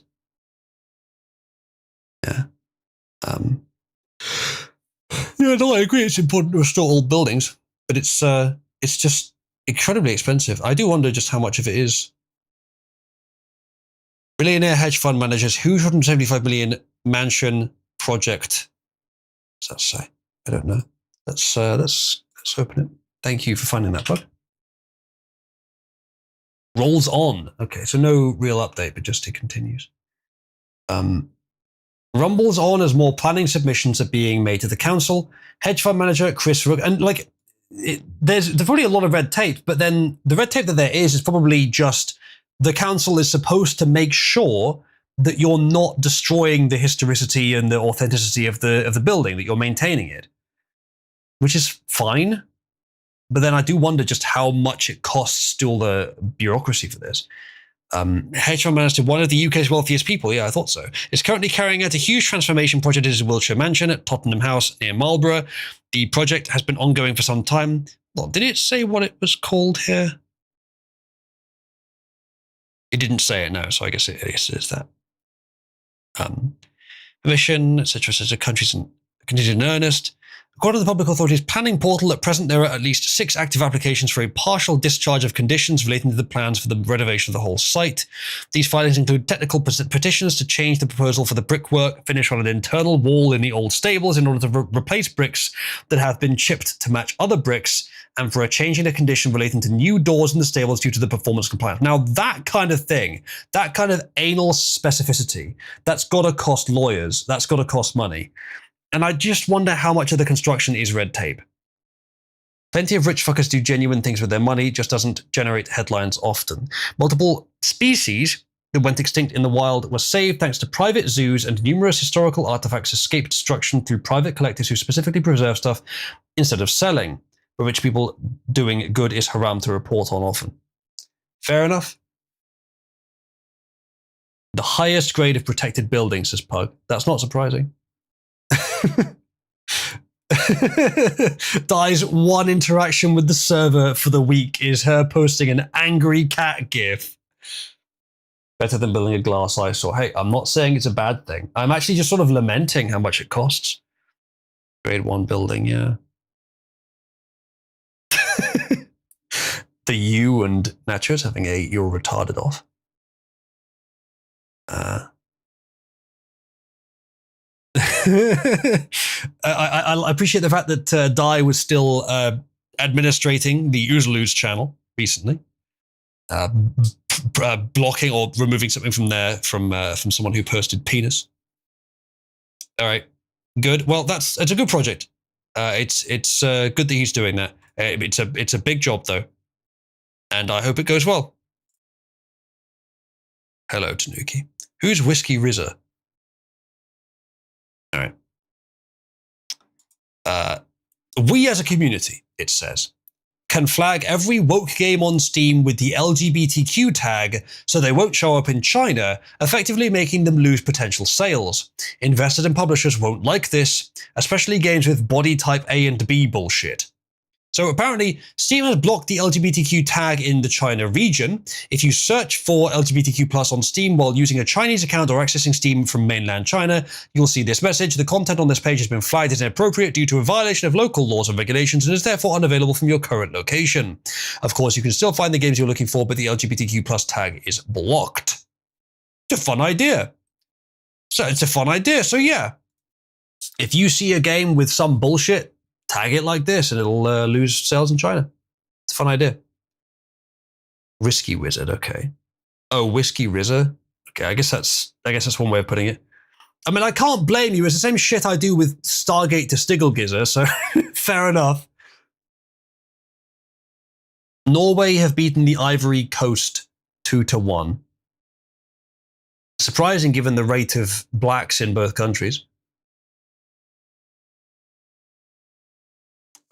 Right, good. That, ladies and gentlemen, is my memes for today. There's a meme section for today. Let's see what news we have. Should we go on to the Supreme Court thing in earnest? See if I can find a good. Well, I guess actually I'll just go through what we have in order because we've already done it a bit, and it's our only main story today. So we'll get to it when we get to it. This little video from Trump he's saying some good things. It's nothing revolutionary he hasn't said before, but it's good to hear it. that he's still on the ball on this. No audio. Let me try and fix that quickly. That is a problem that occasionally happens on my Firefox. All right, if I do this, hopefully it'll work now.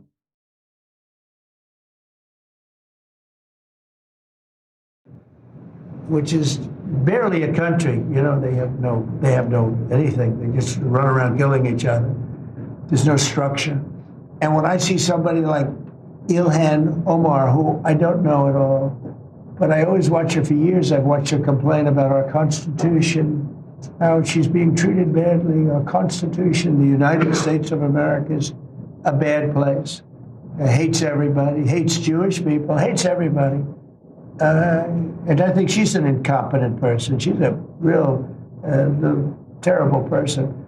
But when I watch what is happening in Minnesota, the land of 1,000 lakes, or however many lakes they have, they got a lot of lakes, but this beautiful place, and I see these people ripping it off, and now I'm understanding, and you're going to look at that, Scott, I hear they ripped off Somalians, ripped off that state for billions of dollars, billions, every year, billions of dollars, and they contribute nothing.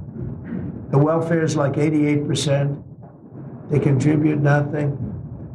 I don't want them in our country, I'll be honest with you. Okay? Somebody would say, oh, that's not politically correct. I don't care.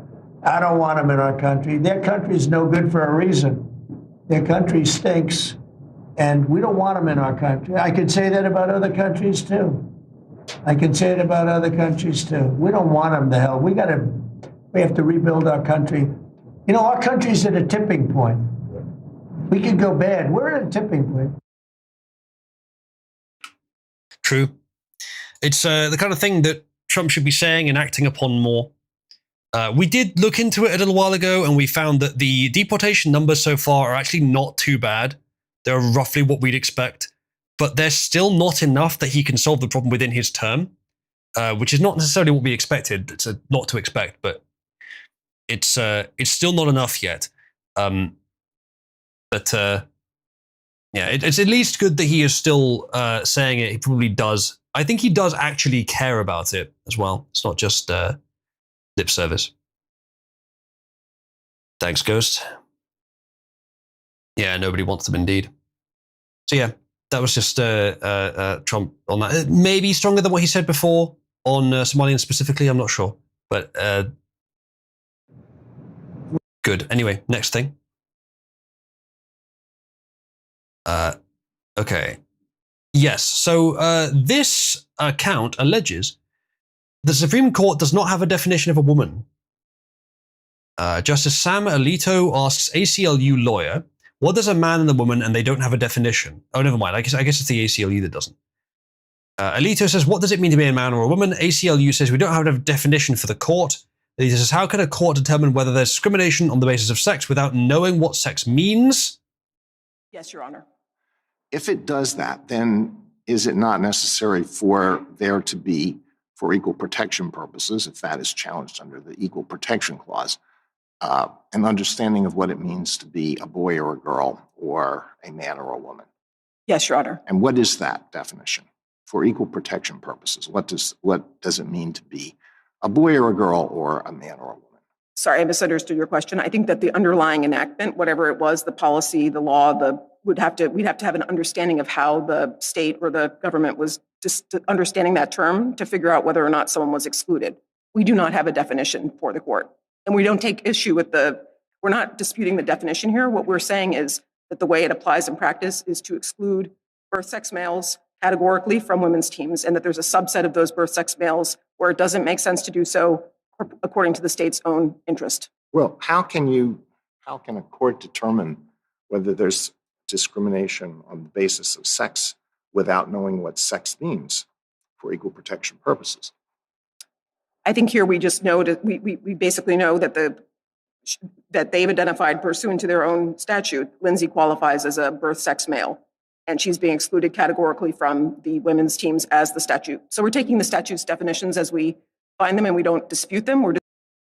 Okay, so this is not quite what was described in the post here, because there's some finicky legal stuff. The ACLU is not an organization that sets these definitions. They're an organization that does advocacy for individuals, often involving this, but they themselves don't have one. They wouldn't need to have one. Obviously, it would be better if they did, and better if they had a sensible one, but they don't strictly need to have one. They're attenuating to whatever the definition is where they're doing their legal work, which is ultimately what they need to do. So this is actually not actually that interesting or impressive. And honestly, I think Alito might have slightly missed her point there as well. Obviously, her basic position of ambiguity on the matter of what the definition is, which I suspect is her position, and a leftist take, is wrong. Now, all right, next up. Okay, so this is a little bit of tech here. This guy says nuclear batteries are completely slept on. Doesn't sound very comfortable. 100 times to 1,000 times energy density of lithium ion, decades-long duration of stable power output, rovers on the dark side of the moon, deep space satellites far past the belt, drones lying in wait for years at the bottom of the ocean, he says, which sounds fucking great. And when I first saw an article, maybe a year ago, maybe 2 years ago, about a new beta voltaic battery, which could last thousands of years, I thought, that's fucking cool. We can replace lithium ion. No. Do you know why? There's one major factor that makes it impossible to use for that. It's not energy density, technically. It is the rate at which you can extract energy from it. With a beta voltaic, for example, the beta voltaics are really cool because they use, I think it's carbon 12 or 14, which is a common byproduct of nuclear fission, which outputs beta radiation at a fairly constant rate. It's just a waste product, but you get a tiny, tiny piece of carbon-14, and it will gradually erode into lead, and the amount of energy that will have emitted from that, it will take fucking years, thousands of years for it to emit that. But all of that energy is then, almost all of it, is captured by the surrounding material, which is a beta voltaic diamond of some kind. But the fact that the difference in mass between the carbon-14 that goes in and the lead that comes out is non-trivial, and because mass is extremely dense compared to energy, just gets eroded off, and you can collect a large portion of that as energy. So if you could collect that directly, it'd be much more than just like burning coal, because it's literally the matter itself coming off, which is way more energy efficient than burning something, which just changes the matter to a different form.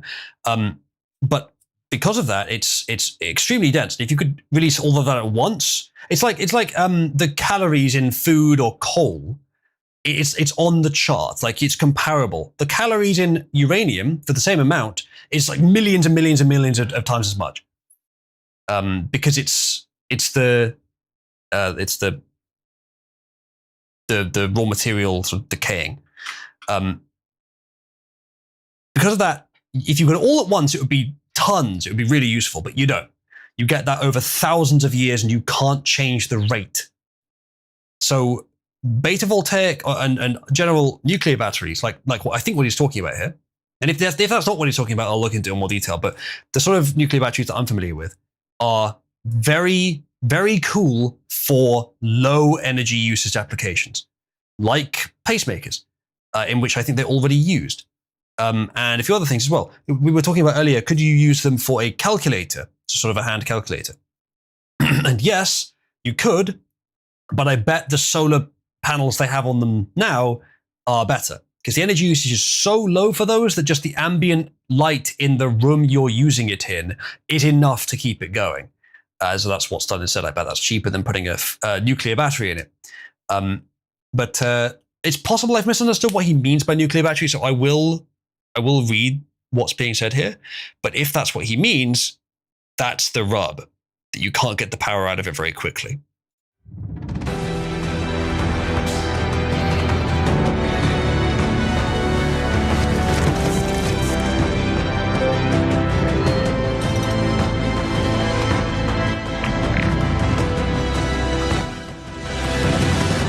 That was much bigger So it could be that it's the same concept, but just larger, which I suppose could work. Here's my question. Actually, never mind. The question doesn't quite work, but heat sinks on that thing wouldn't work anywhere near as well on Mars, but Mars does have an atmosphere. It's just not breathable, so it would work, but that wouldn't work in space. Heat sinks don't work in space. I mean, except literally the heat sink fills with heat, but then it doesn't dissipate anywhere. So it does add thermal mass, but it doesn't actually dissipate the heat.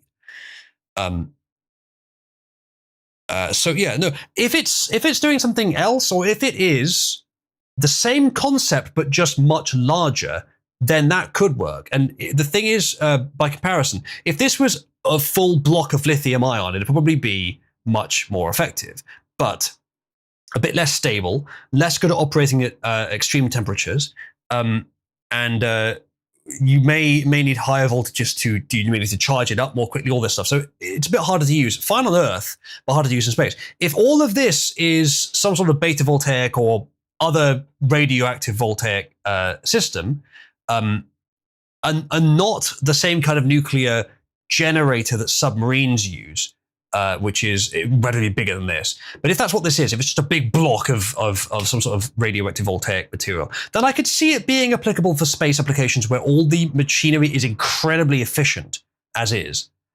At that scale, possibly. What is this, motherfucker? What are you pinging me about?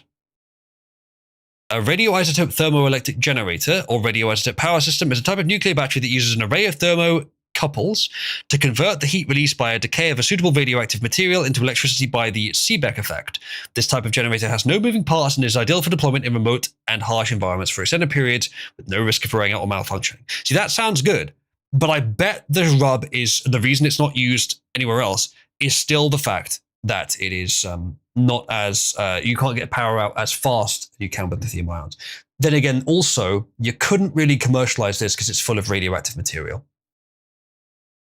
Straya says heat sinks work in space. You just attach radiators to them to radiate the heat. It's how the ISS works when lesbians aren't sabotaging it anyway. Yes, you do have to pump air through it and then out, or some material through it and then out. I think that's what you have to do, right? Because radiators only radiate if they've got something to pick up the heat and take it away. And on Earth, that's air. If you put it in space, there's nothing to do it. So it's thermal mass. The heat fills it, but then it can't go anywhere. So if you were to push something over it from inside, then it would work. But I don't think you have necessarily unlimited material to do that with. Nachos, you're being called a fridge. How do you respond to this?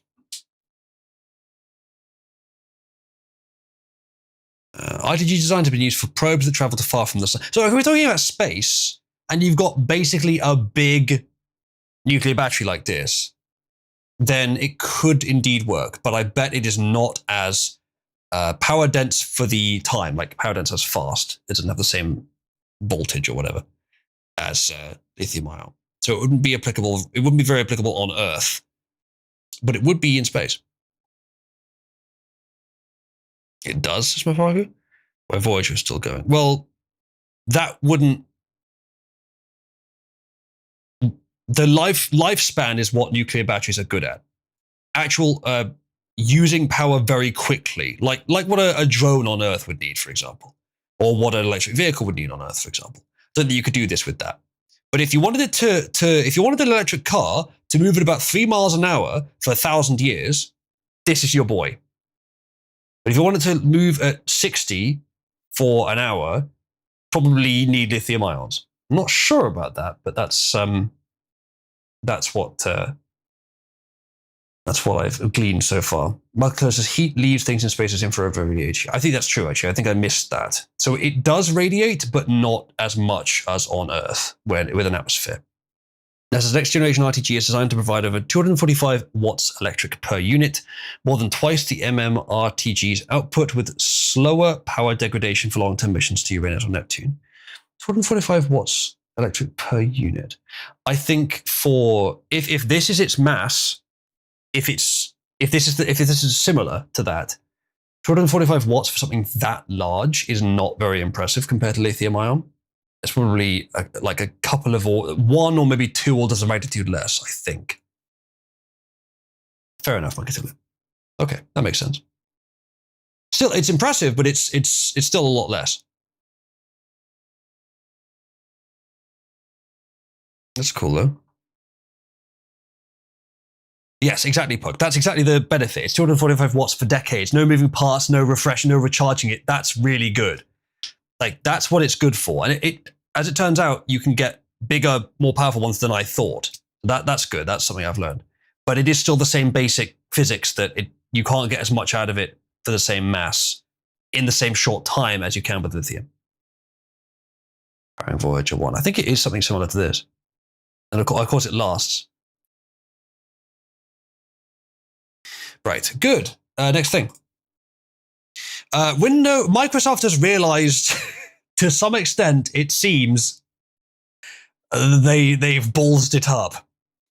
It's every other version. Windows XP was good. Some say Windows 2000 was bad. Not sure about that back then, but XP was good. Vista bad. 7 good. 8 bad. Arguably, 8.1 was an improvement, but whatever. 10 okay, and I think it was fairly successful. I switched from 7 to 8.1 when they did that, and I made some tweaks, but it was fine. It was an improvement. But they realized they'd fucked up, and I think they're maybe starting to do it with 11 as well. Let's find out, because there could be other wrinkles to this story. In a surprising move, this says, Microsoft has quietly confirmed that it's extending Windows 10 support until October 12th, 2027, which is 1 full year beyond the October 2026 cutoff that home users have been planning around, had they been planning around it. First spotted by Windows latest, Microsoft now says it has extended both the enrollment deadline and the coverage period, meaning Windows 10 users who have not yet signed up to have still have time to get covered, and those already enrolled do not need to do anything. So, just so you know, oh wow, that's not good, is it? Just so you know, the Windows 10 support, I think, means primarily the most important thing of that is security updates. So if you are using your computer and you don't want it to be like, okay, if you start up a Windows XP machine today and you open it to the internet, and even if you don't tell anyone about it, you will start getting viruses. You will start getting exploited. You will start getting shit on your system and shit accessing your system and shit destroying your system gradually. Because Windows XP just so many exploits people have found over the years they didn't know about then, which have not been included in security updates. Now, I think there may be versions of XP where some of those security updates have been included, and maybe you can hack it to do that if you still want to use XP for some reason. But that's probably what they mean. So if you want to use an older operating system that's beyond its support, gradually your risk of being hacked increases over time. Just hacked from things you can't even see, even if they can't tell. Like, there are, as far as I know, there are systems that scan for Windows XP machines out there, which advertise in various ways themselves to the internet, and exploits in discovering them and exploits in exploiting them. And they'll just do that. So naturally, over time, if you on a PC that's outdated, it will eventually just be exploited. So that's what they mean essentially. So if you're using Windows 10 beyond its support date, it'll still work, but you will be at more risk. Now, the question of, does Microsoft actually mitigate that risk? Sort of, yes, but yeah, it's not perfect. It's why I wouldn't use Microsoft, but many of you would. So Windows 10 support has ended, it says. You can enroll in ESU anytime until the program ends on 12th October 2027. Microsoft noted in a support document first spotted by Windows latest. If you're already enrolled, your coverage will automatically continue through that date. No action needed. I guess ESU, extended support something? I don't know. In a statement to Windows latest, Microsoft confirmed Windows 10's new October 27 deadline isn't an error in its documentation. It's a real change to help consumers transition to Windows 11 PCs. Windows 10 Extended Security Updates program for personal use devices is being provided for an additional year, with coverage now available through October 12, 2027. The extension provides customers with more time to transition to new Windows 11 PC while continuing to receive critical security updates. Yeah, so if you're on Windows 10 and you don't want to switch to Windows 11, they are going to make you at some point. It is going to become basically necessary to do so at some point. Or you could try Linux. And I'd recommend at least trying Linux. Okay. Or unplug it. Because removing it from the internet is a pretty good way to protect yourself. Although your RAM can scream across the room. So if you have another device with a microphone which has been hacked, then it can listen into your RAM screaming and detect what your computer is doing. So you got to be careful of that. What, says Achilles? It's true. Look it up. Your RAM is screaming right now. And basically what it is if you have two computers in one room where they're not networked together, but one of them is networked to the internet and the other one isn't, you can extract data from the non-networked computer. If it's completely isolated network-wise, but it's still sitting there doing work, its RAM screams in patterns that can be detected. So this requires both machines, I think, to be compromised. But if one is networked and the other isn't, but they're sitting in the same room, you can transfer data between them by screaming with the RAM. I think it's something like 100 bytes per second. It's very slow, but you can transfer data using that. Just listen for the RAM screaming. You're kidding, says Deadem. I am not kidding. That is something that has been discovered and is being used. Yes, really. Would this happen with a PC and a phone? I wouldn't be surprised if it could. But if your PC is networked, like this exploit requires that the non-network PC be compromised. I think it does. Because it then does specific patterns of activity which screams the RAM in particular patterns which can then be read by another device in the same room. So it has to be compromised first. If it's compromised and networked, it would just send it over the network anyway. But if you unplug your PC and it's compromised, and you have another device in the same room that's also compromised that has a microphone, they can communicate with each other by forcefully screaming the RAM. Yes.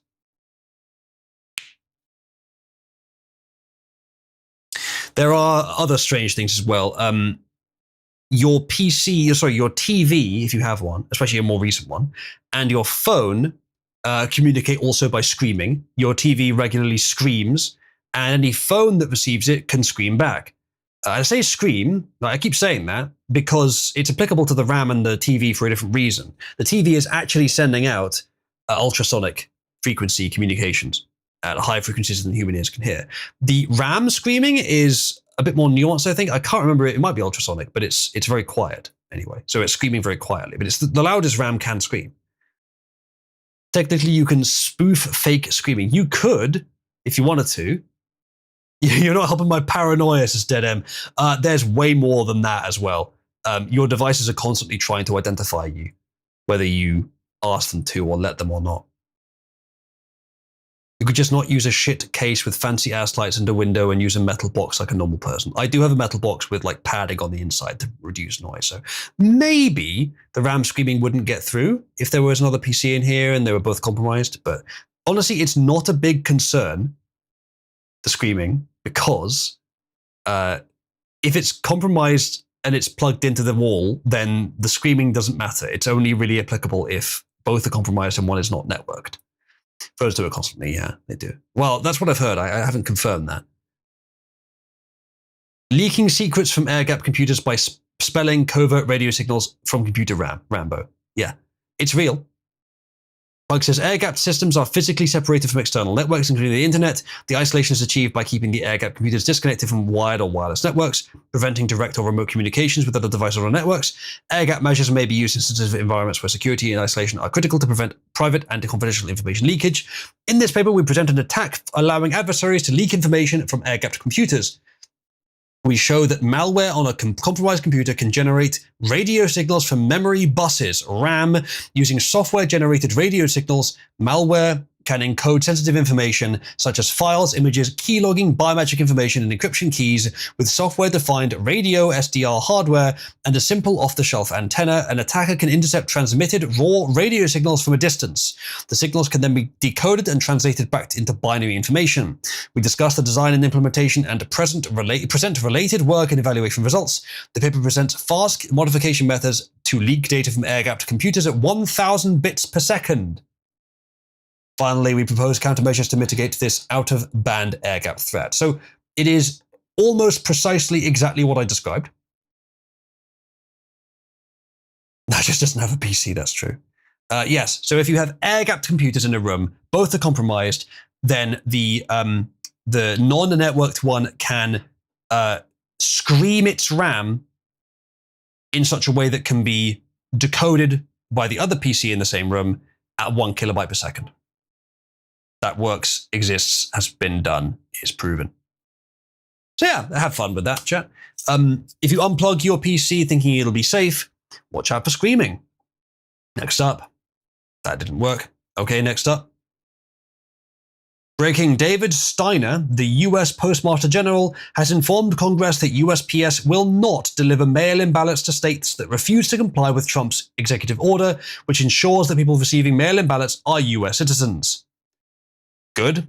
More needs to be done on this kind of thing, by the way. I think there was another failed Supreme Court attempt, which was that all voting places have to count mail-in ballots the day of voting, not days afterwards.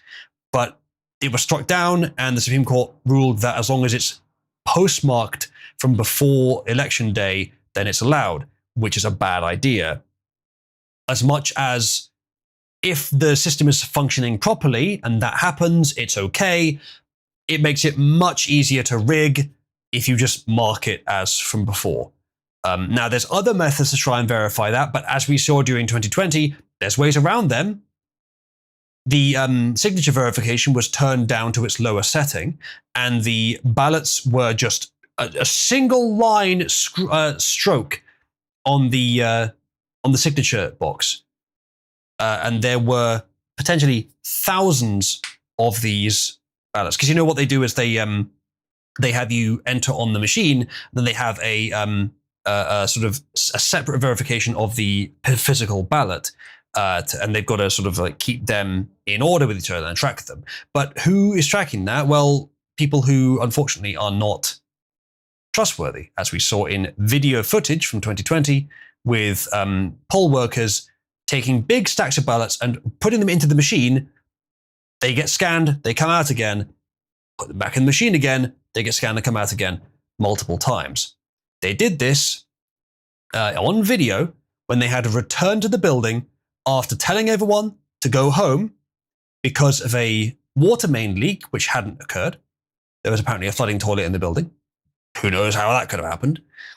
And they did this on video multiple times over the course of hours when there were no observers present, which already makes the whole thing illegal.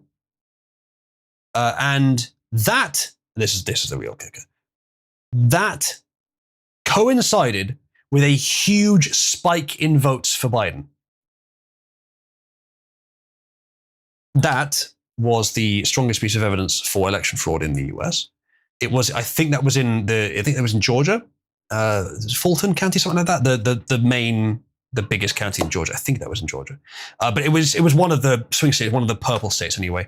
And that pattern was reflected across all of the critical areas in the US. Now, what we're talking about with the US election infrastructure is not a case of there's a bit of fraud and we want to just keep it down. No, in some places the fraud is practically absolute, and it swings elections easily. We've seen it happen at the presidential level. So what is needed for the US election system is not, light touch, we can trust the system. No, the system cannot be trusted. You need root and branch overhaul. There's many things you need to change. Digital voting systems should be banned everywhere forever.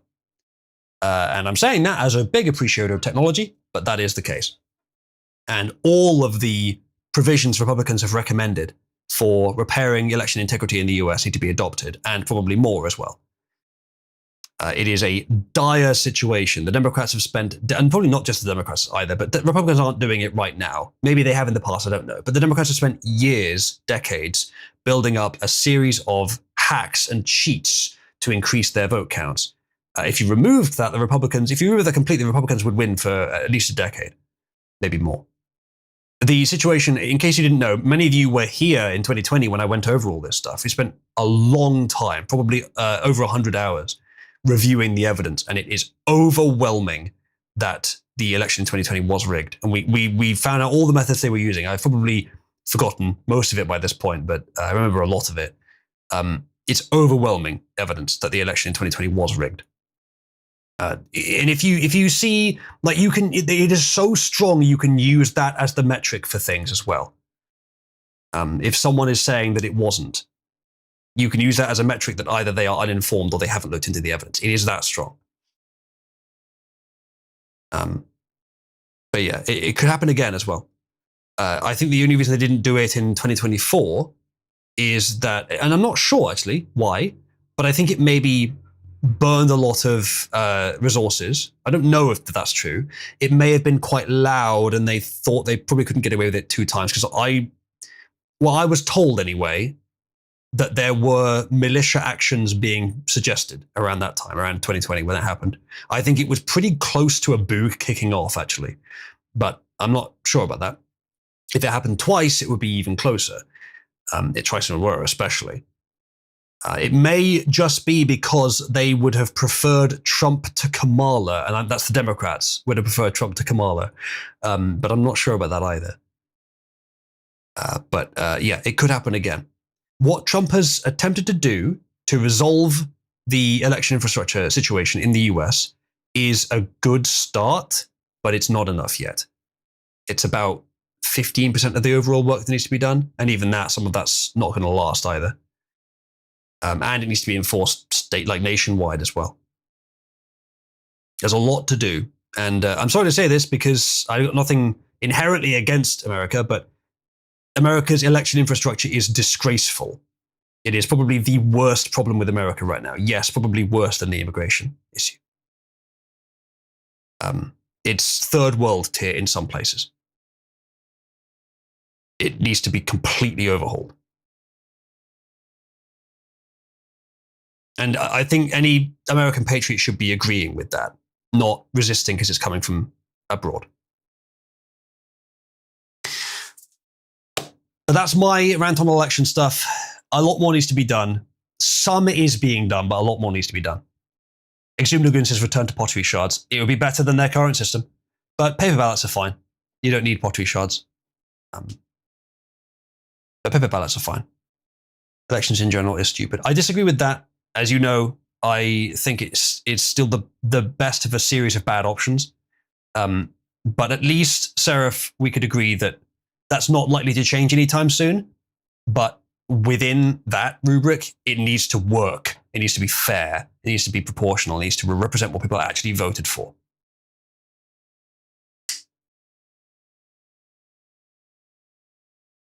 Leftocracies, as Mugatilla. There would be some advantages to that. But yeah. Anyway, next thing then. Okay, this is the main story, in fact. So let's have this read. The Supreme Court ruled that the 14th Amendment guarantees birthright citizenship to children born in the US, including those whose parents are in the country unlawfully or only temporarily, striking down Trump's executive order. Now, as we said earlier, and I won't spend too long on this because we already went over it quite a lot earlier.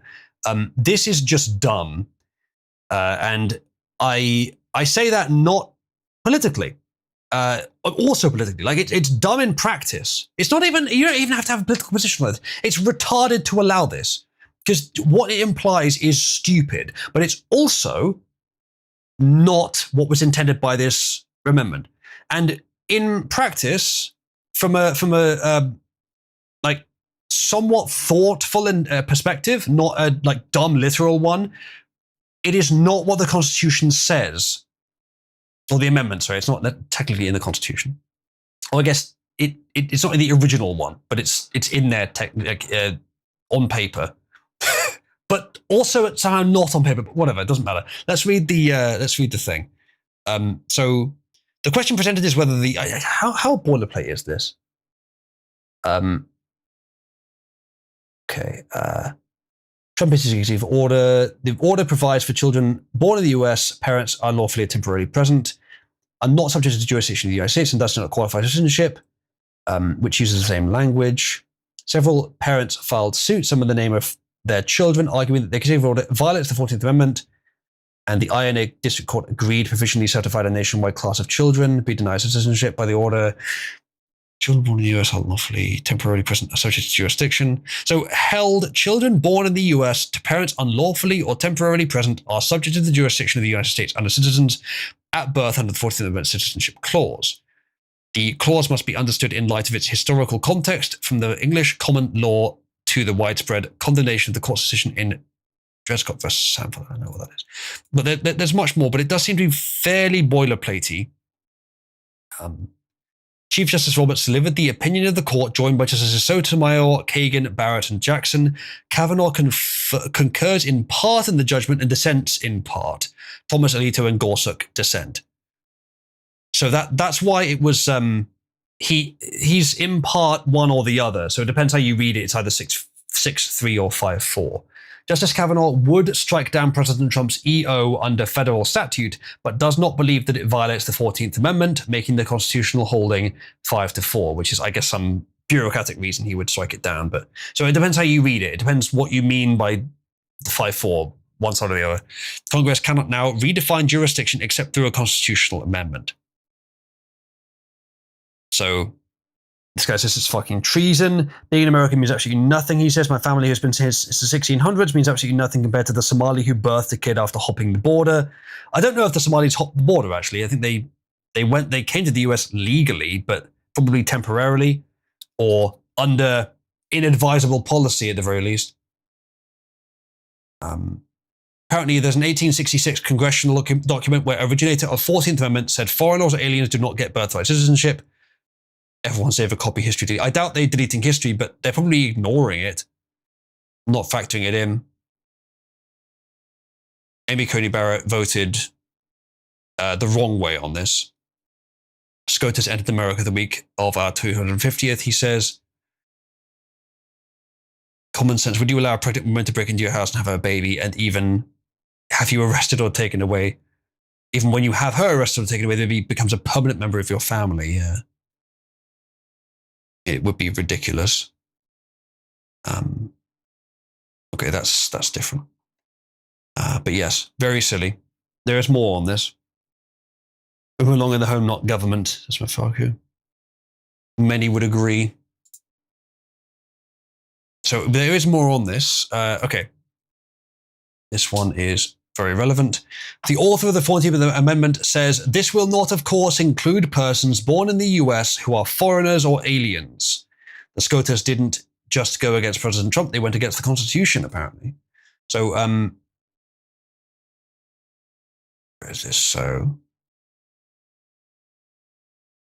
where should I start reading from? The First Amendment is to Section 1, declaring that all persons born in the US and subject to the jurisdiction thereof are citizens of the United States and of the states wherein, and of the state wherein they reside. So that, I would argue, taken literally in modern English, does lend itself to the leftist interpretation, because subject to this jurisdiction, interpreted today, would mean that you are subject to the laws, which as that you could be held liable for criminal actions there, which is not what they intended it to mean when they wrote it, but it is what it sounds like it means today if taken literally. I'm not saying it is, I'm not saying it's sensible to interpret it that way, but I am telling you that is literally what it sounds like it means today. The Supreme Court justices obviously are not supposed to be adjudicating on that basis. They're supposed to be adjudicating on the basis of what it really means, and it seems like here they didn't. But what it supposedly is supposed to mean, according to all the documents I've seen which establish its originating sort of meaning, its intent, thank you for the contribution, I'll have that read in a second. What it's supposed to mean is subject to jurisdiction means, how do I put it exactly? That you are of that jurisdiction officially. That you are already a citizen. And I probably haven't put that very well, but that's what it supposedly is meant to mean originally. Someone in chat, I'm sure, can put it better. Associate Justice Cremo for 15 quid says, all I shall say in my dissent is, do not. I thought you were going to go with, I guess it's similar to despite or shall not, but do not. What does that refer to? I'm not sure I get it. Unfortunately, this is basically the discussion of the proposal, and it didn't seem to make it to the text because it's fucking obvious, says Puck. It is rather obvious, to be honest, that it shouldn't apply to just every illegal crime. Oh, I see. Thank you, Kaiser. That makes sense, actually. It says, I do not propose to say anything on the subject except that the discussion of citizenship has been so fully discussed in this body as not to need any further elucidation. Sadly, it came up again later. In my opinion, he says, this amendment which I have offered is simply declaratory of what I regard as the law of the land already, that every person born within the limits of the United States and subject to their jurisdiction is by virtue of natural law and national law a citizen of the United States. This will not, of course, include persons born in the US who are foreigners, aliens who belong to the families of ambassadors or foreign ministers accredited to the government of the United States, but will include every other class of persons. That's pretty clear. Now, my understanding is the 14th Amendment was supposed to give citizenship to slaves. I'm not even sure it would have done, to be honest, because many of them were brought over, but those that were born in the US would be. It settles the great question of citizenship and removes all doubt as to what persons are or are not citizens of the United States. This has long been a great desideratum, that's a new one, in the jurisprudence and legislation of this country. Supreme Court's 3 most recent decisions. Anyone can vote at any time. Citizenship means nothing, and banning AR-15s is over. They're poking us. This guy's hold. There were a couple of bad ones, this being one of them, but there were also some good ones recently, as I recall, though I can't remember what they were exactly. Chat probably remember better than I do. So yeah, that seems quite clear to me. Importation of slaves was stopped quite some time before the total outlawing of slavery. Okay, that makes sense then. Yeah, okay. So yeah, I believe that's what it was for originally, the 14th Amendment. I may be thinking of a different one though. But that's what it was for. And in that case, questionable whether that should have been done in the first place. But once they decided that we'll let them stay, which was a questionable decision, making them citizens was really the only option. You couldn't have them stay and not be. So something like this, encapsulating it within a principle that covers it naturally and thus covers it into the future is the sort of proper way of doing it. May not have been the right way of doing it, even within accepting that was the thing you were going to do. But that's how they did it. And it has consequences today because the idea of subject to the jurisdiction appears to have changed meaning over time. This is why I would say that if you're going to write a constitutional amendment, which of course many of you will, then double up. Write it in 2 different ways. Make it excruciatingly clear. Because even the Second Amendment, yes, I know how it should be read, and it's closer to what it's intended than this is, to be fair. This one's worse. But the Second Amendment is written in such a way that today it can easily be misinterpreted. And they couldn't have foreseen back then how meanings would change, I understand, but they could have written it twice. They could have put a little bit more clarification in there just to be sure. Well-regulated, unfortunately, changed meaning over time. And if they'd just written it in 2 different ways, they wouldn't have had this problem. Not that bit, Straya. That bit's clear. Guys, it gets harder the clearer it is. So make it harder for them. That's what I'm saying. You can misinterpret anything if you change the meaning of words, yes, but you have to then present that to the public, and if they're going to do that flagrantly, then they will suffer some, at least soft political or social consequences for it, which may mean their opponent gets voted in more often and can reverse the decisions more easily. It's sort of the give and take pressure valve of politics. As unpleasant as it is, it does generally reflect the people's pressures. Not necessarily, Seraph. They are not completely mindless. It often looks like it to people that are more aware, definitely. But over time, it does reflect pressures building up in the public, as we're seeing today. Solder says the founders didn't foresee the judiciary grabbing power and the people and or the other two branches not stringing them up. Sort of, but even if... I'm sure that they foresaw it as a possibility or considered it as a possibility. Either way, it would not have cost much to write these a bit more clearly. When you're planning a nation, you have to assume that at some point, anyone who has power will try to misuse it. And I think they did. Otherwise, they would have just made a dictatorship. But they made a republic under the assumption that there's enough checks and balances that even if some branch becomes corrupted, the other branches will correct it. Now, in practice, that's been a bit iffy recently. But you can't just assume that one branch will always be indefatigable forever and will always be pure forever. I don't think they did. So I would have been more careful if I was writing it to make it even clearer. Constitutional interpretation was not an enumerated power of the judicial branch. They seized that power and nobody did anything about it. Really? I thought that was the point of the Supreme Court. Fair enough. Well, you could argue that someone had to do it. But just says, remember that there's always going to be that one weasel that twists the words for their own. People keep saying that, yes, but what I'm saying is make it harder for that to happen. Because if it's easy, there's more weasels and they have an easier job. If it's harder, there's less weasels, they have a harder job. That's what I'm saying. They could have easily made it harder. George Washington thought a monarchy with representation through Parliament would have been better.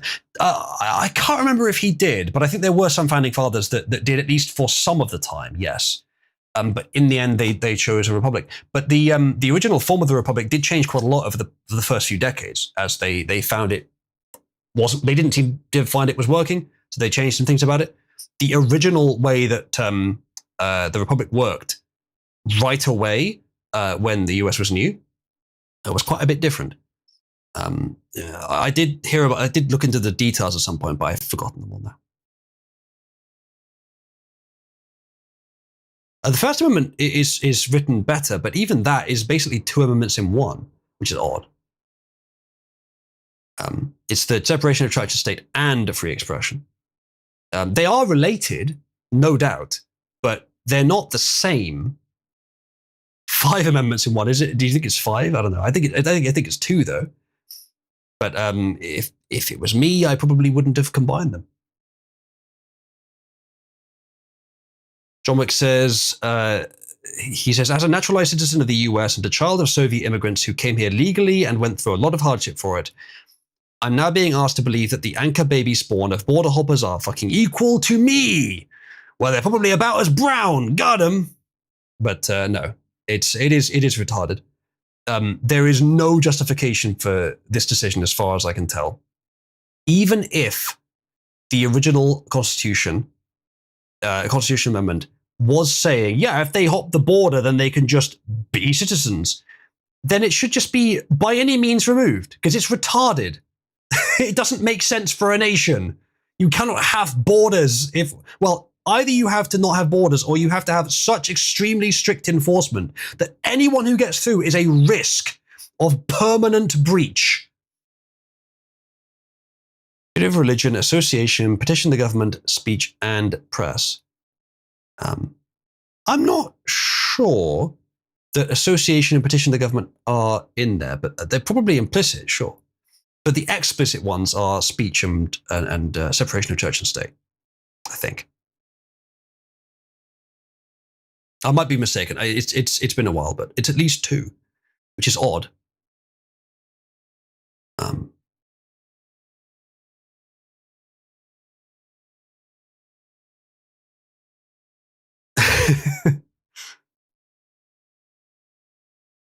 right. Next thing.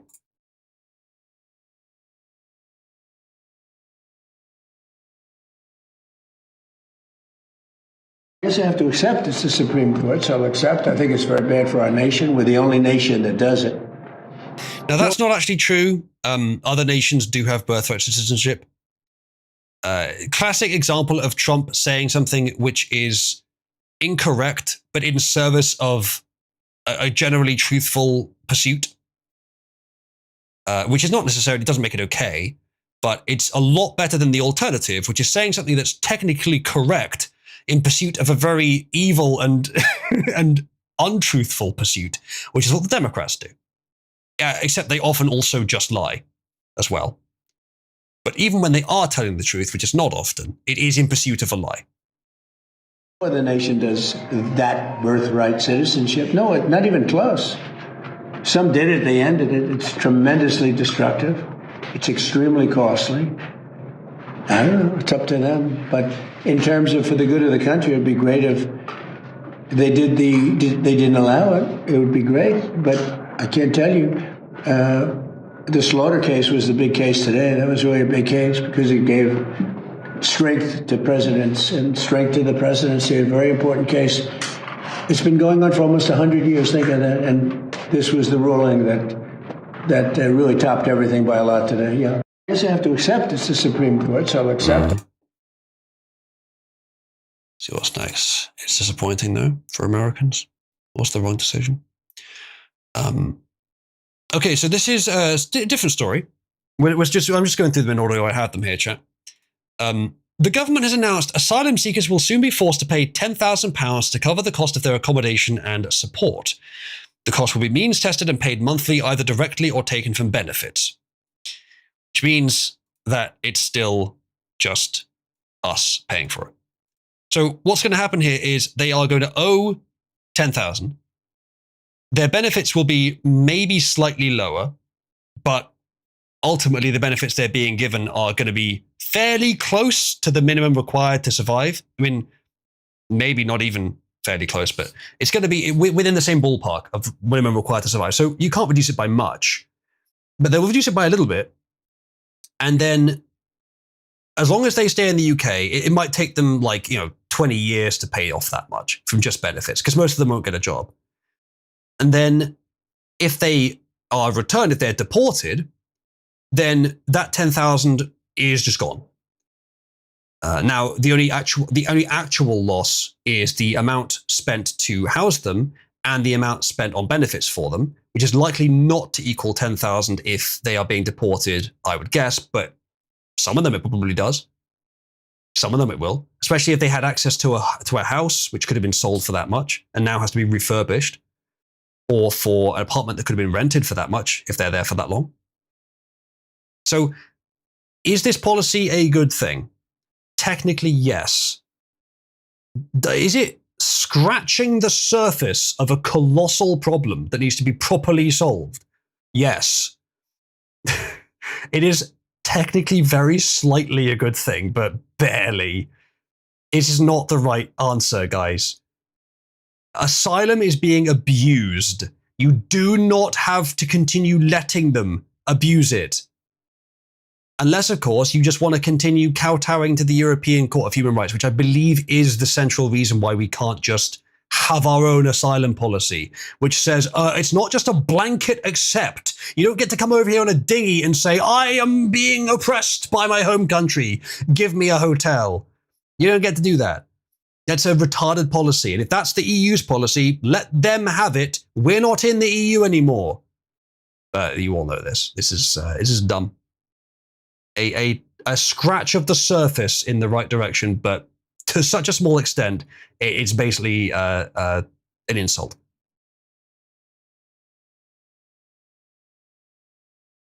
So yeah, next. Tim Pool has an opinion, as is well known to happen.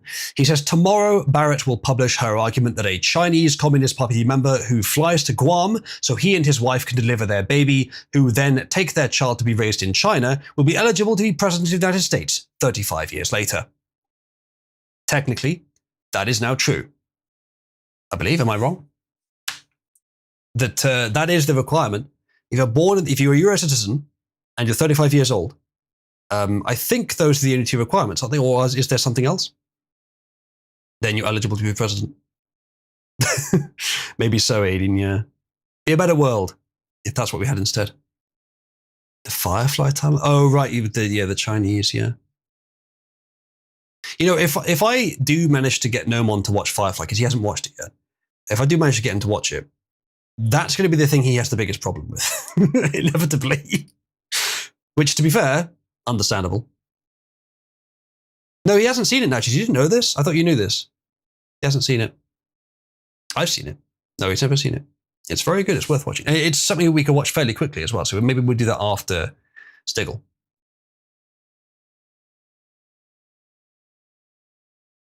Okay, next thing. Bernie Sanders has an opinion, if you remember him. He says on July 1st, Trump will increase student loan payments up to $4,000 a year. 1 in 4 borrowers will soon be in default. 9 million borrowers could have their wages garnished. Hundreds of thousands of seniors could have their social security checks garnished. Congress must act now, he says. So, firstly, I don't know if Trump has the ability to do this. This might be some sort of like, by my interpretation, Trump is doing this, but I don't know if he can just say that's happening. I don't know if it's him specifically either, but ultimately, this is a plaster on a colossal problem which you can't really solve easily. Well, I mean, you could, but you'd have to do a specific thing, which Trump for some reason isn't doing. This is similar to healthcare, where I have an opinion on healthcare, which is, I think, initially unpopular with Americans, but from my experience, most of them end up reluctantly agreeing, which is that, and sometimes not reluctantly either, which is that a private market, a pure private market system for healthcare, I think the same thing applies roughly here. We'll get to that in a second. A pure private market system is probably the best, right? And then a nationalized healthcare system is not as good, but not as bad as the third option, which is a private and ostensibly private healthcare market with significant government intervention. That is the worst of all worlds. That is the thing that produces the worst outcome for everyone. That is currently what the US has. And so whilst Americans may be able to point to advantages over the UK system, like waiting times, I mean, that's the big one. The amount that you have to pay more than you should is astronomical. And even the amount that you pay for things that people elsewhere in the world pay less for when they're buying it from you is ridiculous. And it's not just the price of the R&D, and it's not the price of the operation either. It is extra price added on because the insurance companies and the medical companies as well can afford to charge it because the government's subsidizing it. So they can just charge more because anyone involved in it is guaranteed to have a certain amount of money that they can easily pay towards it. And so the market competitive decision is to charge that much with a bit more, with the bit more being the amount that the person can actually pay. If you remove the government subsidy, they'd just be charging the amount people can actually pay. Because they're always just going to charge what people can actually afford to pay. And if you give them a chunk of money, they can afford to pay more, so they'll charge more. And that is one of the major issues with the insurance, government, healthcare, grift, racket in the US. And that's why I would say that, I'm not saying you should change to one, by the way, but technically you would be better off with the NHS of the US than your current system overall. Not for everything, not for every aspect, but overall you'd be better off that way. What you should do is return to a private market, but unfortunately that doesn't tend to last and it will gradually devolve into this. But for a time you should return to a private market at least and try and maintain that. Get government completely out of it. Never mandate insurance. That's that is just so retarded. I can't imagine a sensible reason to do that. It completely defeats the purpose. At that point, it is just protection money. Never do that. So that should be scrapped. But the private market solution is fine. But at least with the middle option of socialized healthcare, you get the state intervention is expected, and you don't have as much of the profit motive, which is like symbiotising, or whatever the right word with that is, with the government intervention. You have when you have profit motive and you have government intervention, it's never a good mix. But with the national healthcare system, it's just government run, and then you have a separate private market where the two it's not like they never interact, but they don't interact very, very much. That's a fine solution. The UK solution is fine. It's not the best, but it's fine. The US solution is originally the best available, but corrupted down into now the worst available. So that's that with healthcare. And the same effect happens with everything else that government subsidizes.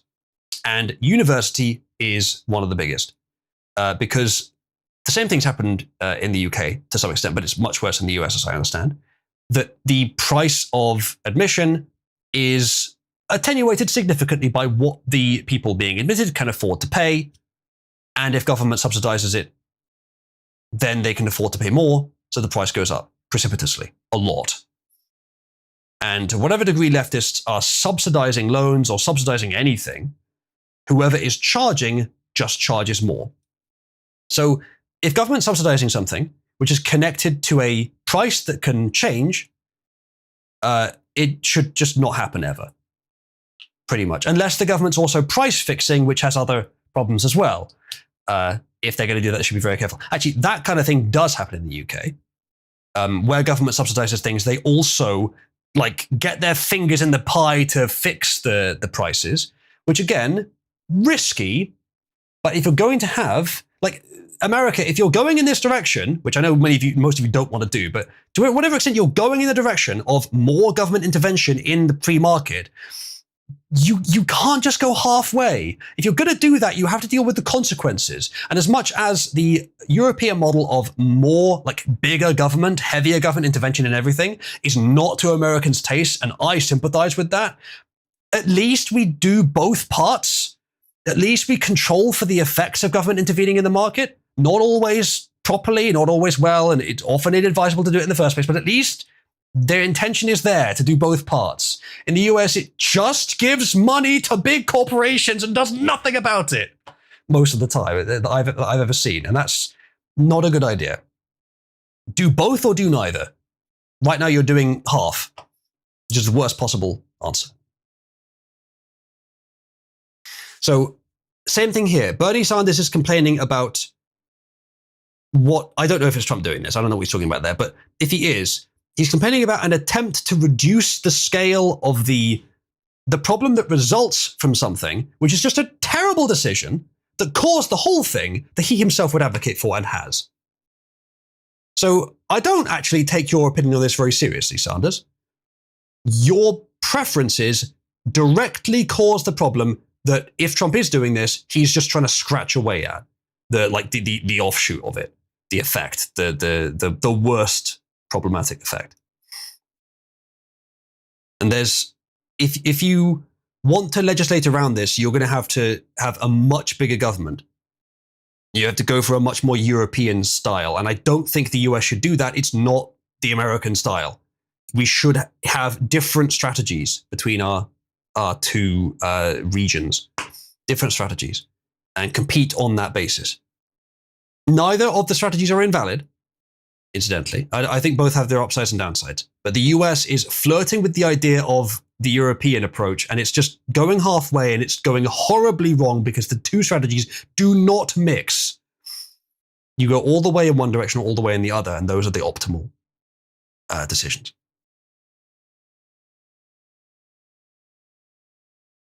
Yeah, Toast. That's a good indication there as well. To be fair, charging more for international students does make sense because they get presence in the US while they're being taught at the university, and that is a slot at and also a slot at the university that otherwise an American could have had. So charging international students more would make some sense. There may also be benefits to not doing so if they, for example, you educate them and then they decide to stay and benefit your country instead, or they decide to go back to their home country and spread your culture. Yeah, there's some advantages there, but right now, the US probably should be charging more for international students, but charging dramatically less for home students. All right, let's have this read out. Not Mofaku. Paradox for 50 says, Hanse Bonse. I, Christian, went on a date with nachos, which was really nice. I would describe it as Vidi Vici Veni. Vidi Vici Veni? You saw, you conquered, you came. Okay, interesting. Nachos, would you say that Christian saw you, conquered you, and then came to you? Would you Absolutely would you say that? fucking You not. wouldn't? You wouldn't? Okay, interesting. By the way, the way I figured that out, Vidi as in video, saw, Vici as in victory, conquered, Veni as in venue, came. I believe that's what it means. Not two on. Right, true, fair enough. But I think that would have been a bit too obvious if I'd said that. True, he has many times on his computer. True. Nachos, are you one of the A-logs that has phone sex with Chris Chan and thinks they've won?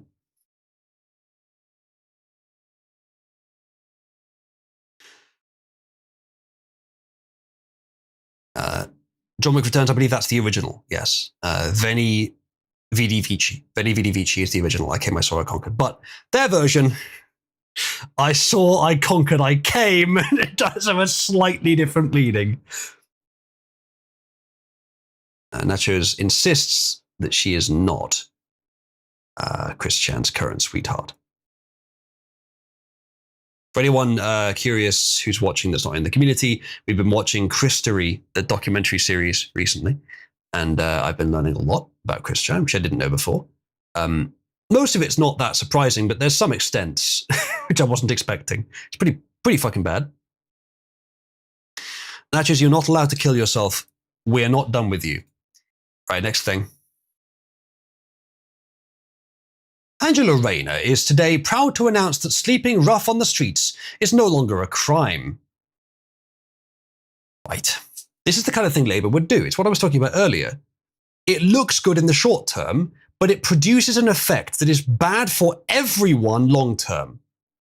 It's so fucking short-sighted, but it looks good in the short term. It feels nice to be compassionate. All these poor people, give them things. It's so fucking retarded. It's so leftist as well. It's so classically leftist. It's just immature. It's how a child would think, particularly a female child or a low testosterone child. You don't have the foresight to realize what you've done here. But it plays well to the people you want to be popular with. They think you're very kind. But you've screwed over fucking millions of people by helping out a few thousand in the short term. But you've not done anything to improve their lives. You've not done anything to get them into. You've fucked the economy so they can't get into work. Some of them probably were homed and became homeless because you fucked over the economy so much by doing things like this, which ultimately will hurt the economy. Places will become slums because of this.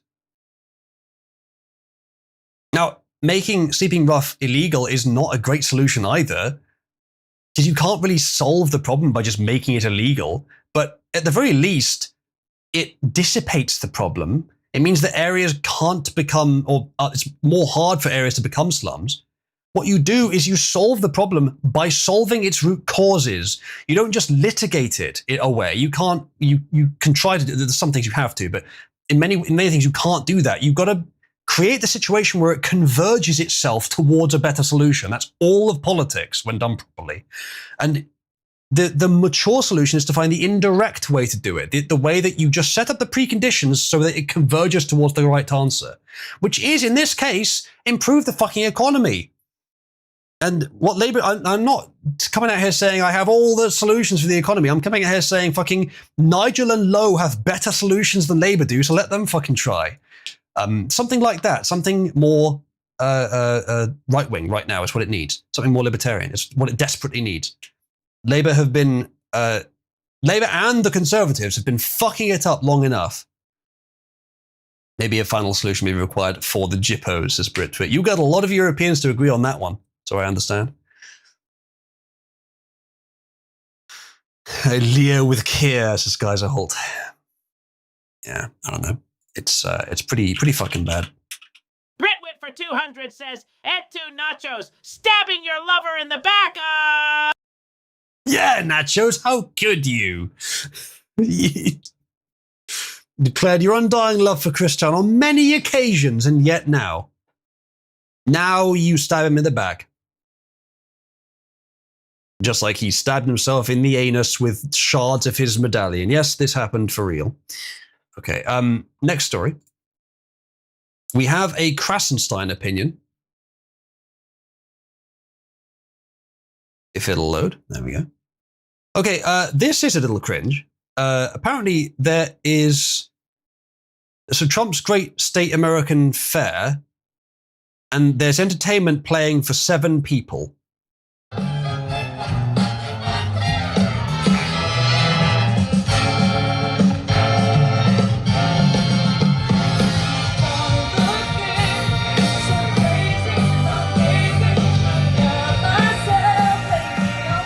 Now that doesn't look good, does it? That doesn't look good at all. So let's attempt some steel manning. That's my first instinct on this. Best I can do is it's Washington D.C. and it's completely crammed full of leftists. But I think Trump's idea is that people will come from miles around to see this. Not sure why they haven't. Perhaps this is just a warm up, but you still expect more people there than this if it's a music festival of any kind. So I don't know. Like, what I can't imagine sufficient mitigating factors to explain how there are so few people watching this.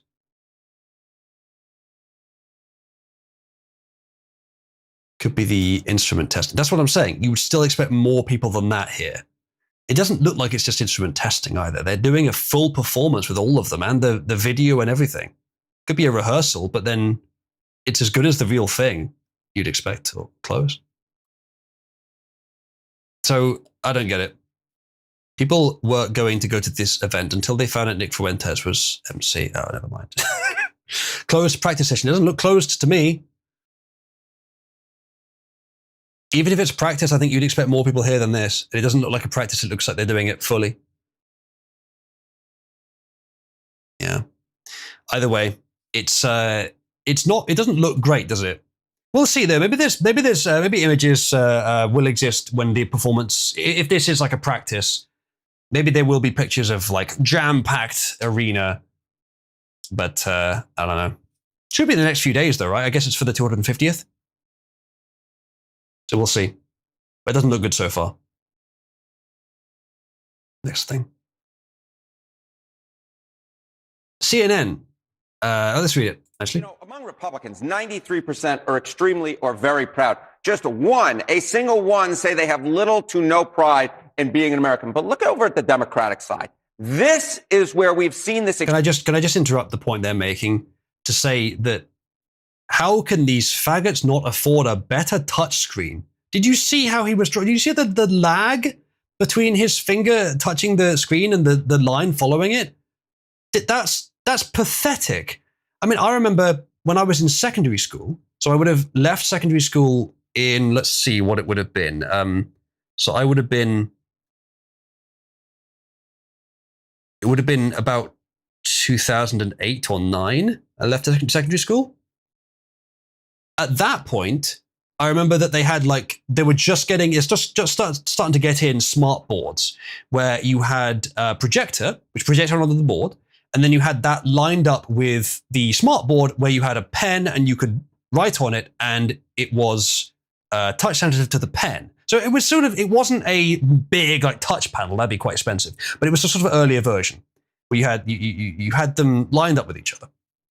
Those had better latency than that does. This is a full-on modern large touchscreen in the main studio of a big News Corp. Now, CNN's not been doing very well recently, but I'm pretty sure that's not why they've got a shit screen. The latency on that screen in my maths classroom was better than this. Why? But look over at the Democratic side. This is where we've seen this extremely or very number. It's been taking a tumble at 27%, which is way different God, I'm so glad he's underlining it as well. I wouldn't know what he was pointing at otherwise. and the 93. You do the quick math with me here. What is that? That's a 66-point difference here in terms of extremely or very. But look at this. The little or no proud to be an American actually among Democrats eclipses is greater than the extremely or very proud number. Aiden, are you glad that this man explained these numbers to you? Because I wouldn't have known that these numbers were greater or lesser than each other if he wasn't there loudly and annoyingly narrating the difference between the numbers. Because his CNN viewers he has to. Yeah. I mean, if they are, why would he say this? It doesn't look good for leftists, does it? I guess what you could say, the left is going to argue is, we mean we're not proud right now to be American because we don't like that Trump is in charge. It makes us look like an idiot here, like idiots, like we're the butt of the world's jokes. Only for other leftists around the world, Americans. And unfortunately, a lot of centrists in America, because it's the only news they fucking get about America is from leftist sources. So they don't get as many opinions from right-wing sources that are good. Because all right-wing sources here are globalist on American matters. Unfortunately, almost all of them. There's the Express that isn't, but that's mostly it. Even the Express is not that pro-Trump because it's so far away. And what they don't know intimately, they'll fall back on sources they have access to. So if you are in the UK, well, obviously you're watching me, so you don't need this advice, but if anyone you know is in the UK, and even if they read right-wing sources, it's not enough. If they read right-wing sources, they can have an opinion on UK politics. And even then, if it's just the Mail, questionable. Even the Express. But with US politics, they're not allowed to have an opinion on US politics if they don't read a US right-wing source or an anti-establishment right-wing source. You've got to go that far. The Mail is a rag. Honestly, they get the scoop on a lot of good stories, but they also write a lot of trash. They write a lot of trash. The Express is more ideological, but it's actually more often like proper journalism, I find. It's a bit more shallow on a lot of stories, but it's actually better journalism most of the time. It's annoying because they often have very detailed articles, but there's all the trash around it. Yeah, the Mail should be read with strong skepticism, similar to the Guardian, though. But with the Guardian, like the journalistic standards are fine within the scope of extreme leftism. Same with the Independent. The journalistic standards are fine within that scope. And then the Telegraph is just the Tories, and the what else is there? The Standard is simple. The Standard is a bit more right wing than the Tories, but it's still pretty close. And then there's a few others which are okay, but no, if you're in the UK and you want the establishment, like mainstream news source that is the most right wing, you can carefully read the Mail or you read the Express. Or occasionally you'll get like a tabloid like The Sun will get some right wing stuff, but mostly the Express will have that too. There are some anti-establishment sources in the UK, obviously, like me. But then there's a few others too. They are there to poison the things that they cover. Maybe so.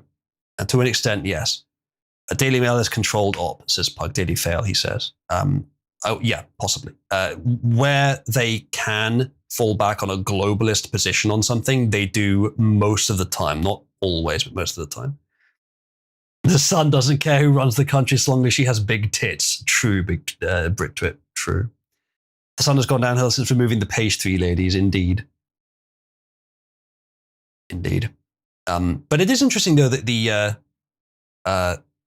the UK press seems to be read worldwide, as does most of the US press too. But even a lot of Americans use the UK press. Anyway, so yeah, that I mean, let's get back to the thing on the screen. That's a pretty stark contrast. 93% of Republican voters are proud to be American. 27% of Democrats are. I mean, that's roughly what we expect, but I wonder how much this would be different under Biden, for example. I mean, it would be different But it would still be Republicans mostly proud and Dems mostly not, I expect. But more Dems not proud to be American than proud. I mean, I don't need to say much. It just sort of lines up with what we expect. It's rather sad. Yes, Minister and Yes, Prime Minister are still very good shows. Probably the most intelligent British comedy of any of them.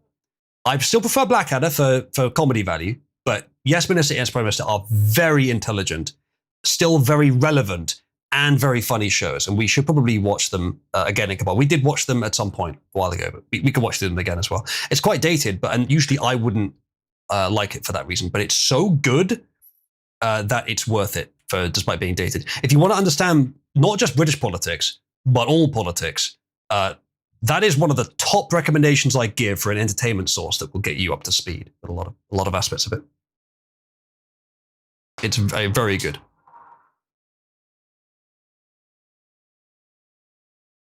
So if that is fairly close to true, yes. There are a few virtues that leftists have which are not strictly vices, but become vices when overused as they overuse them, like compassion. Yeah, Zenman, that's probably true, but even then, I'm not sure they would be. Okay. Now, chat, we are over 3 hours. Let me have a look at the board and see if we've hit Gigastream. Is the current board. We have not hit Gigastream. We're at 2.9K. Now, it's unlikely, but if we can get that to 10K, we will go for an additional hour. If not, then we'll wrap up soon, and we'll reconvene after the stream and we'll do some fun stuff afterwards. So Honspons has some votes. But we'll do an extracurricular activity at the end of the stream for anything that gets 5K or more. And so far, I'm not seeing anything on that board that has. Thank you, Starmer the Great. Starmer the Great for 5 quid says, Starmer bonds. Starmer wants. Remember, if you have already done /support horse bouncing, which is the official topic for this, then any amount that you contribute like this will just go towards it. You don't have to put horse bouncing in the message, which I think I assume you know, which is why you did that. So that's fine. So we'll use horse bouncing as the metric for that. Put Starmer in Honspons and then turn him into glue. Yeah, he is already beglued. If we do filter horse bouncing, let's have a look where that specifically is. It's only at 3K. Actually. So if you want horse bouncing, Silly Biscuits, it's been a while, welcome. If you want horse bouncing, you'll have to put some towards it. It needs another 2K to get up to the point that we'll do some horse bouncing at the end of the stream currently. So the topics don't get added together, it's only one topic, which is fair given how the system works. So if you want to do horse bouncing, /support horse bouncing, and then consider adding some into that. Thank you, Nachos. That out. Nachos for 25 quid says, horse bouncing, Gigastream, Burka overlay, JF voice, Cabal prevails. Nindaya! Thank you, Nachos. I believe that is enough to make horse bouncing happen. So we'll do a few rounds.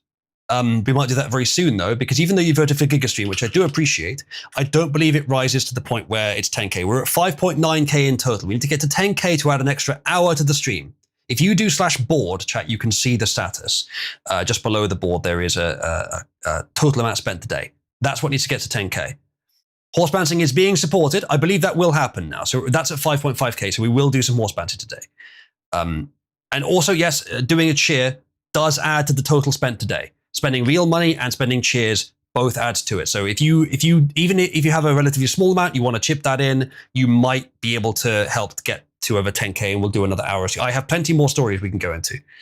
Loads more, actually. We can do another hour of streaming if you want to.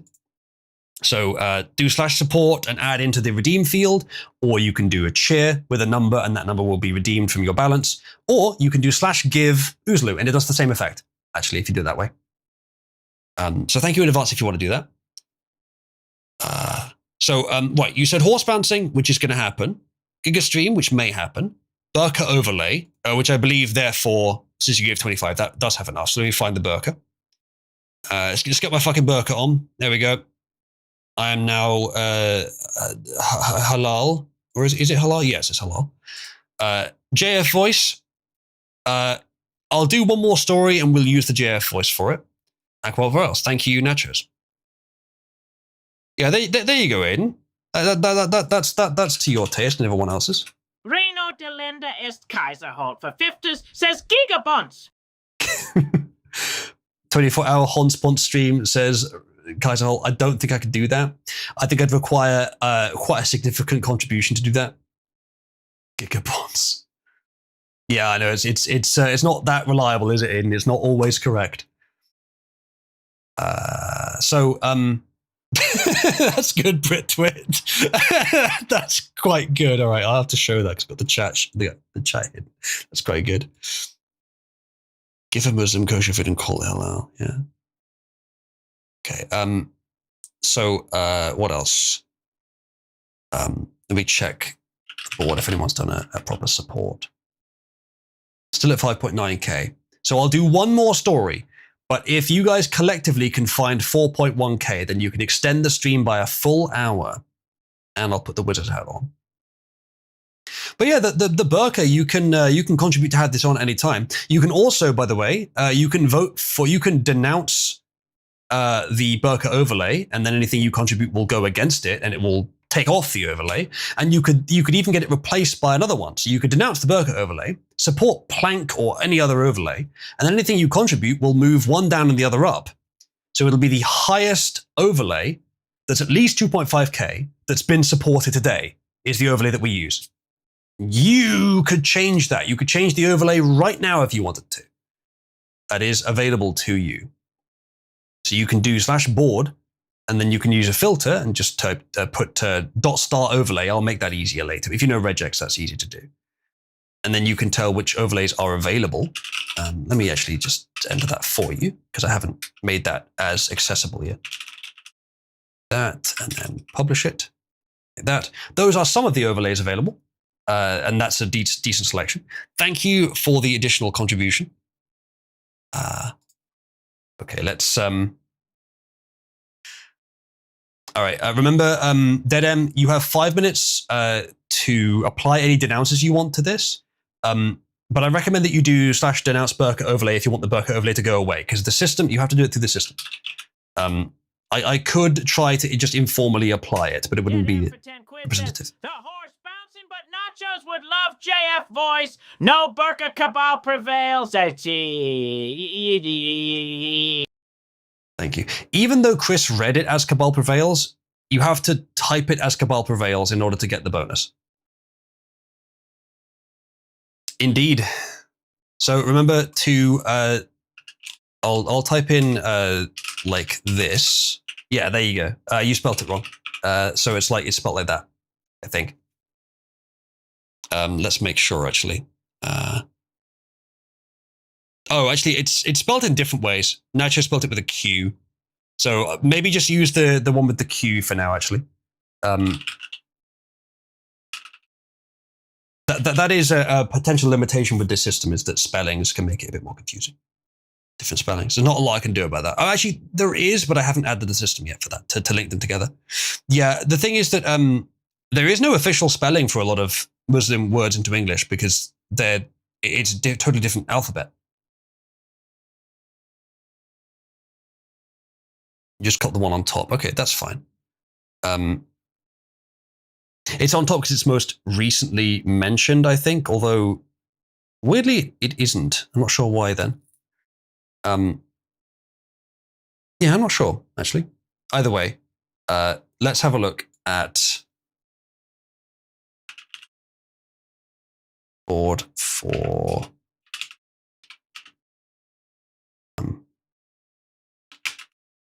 Q or K H overlay.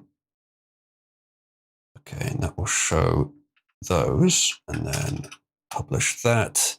Okay, Burka overlay with a Q is at 2.5K because that's what was contributed. However, if I am willing to informally account what you sent in as wanting to denounce that, then it's not at 2.5k anymore, it's at 1.5k, even though it should be reflected in the system.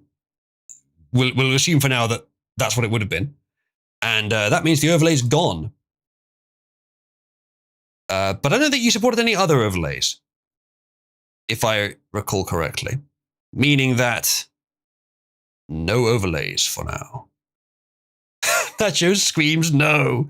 Well, Nacho, the thing is that when you contributed, you got User coins equal to your contribution. So you put them straight back in and make the overlay come back again. We're just going to have to remember that because of Deadem's message not reflecting directly into the system, that it's actually at 10k less than it, or 5k less than it shows. But I think it was 10k. All right, there's a couple of contributions. Britwit for 100 says, stroke sounds. Thank you, Chris. That was a fantastic sound effect. Reno Delanda Est Kaiserholt for 50s says, boo burqa overlay.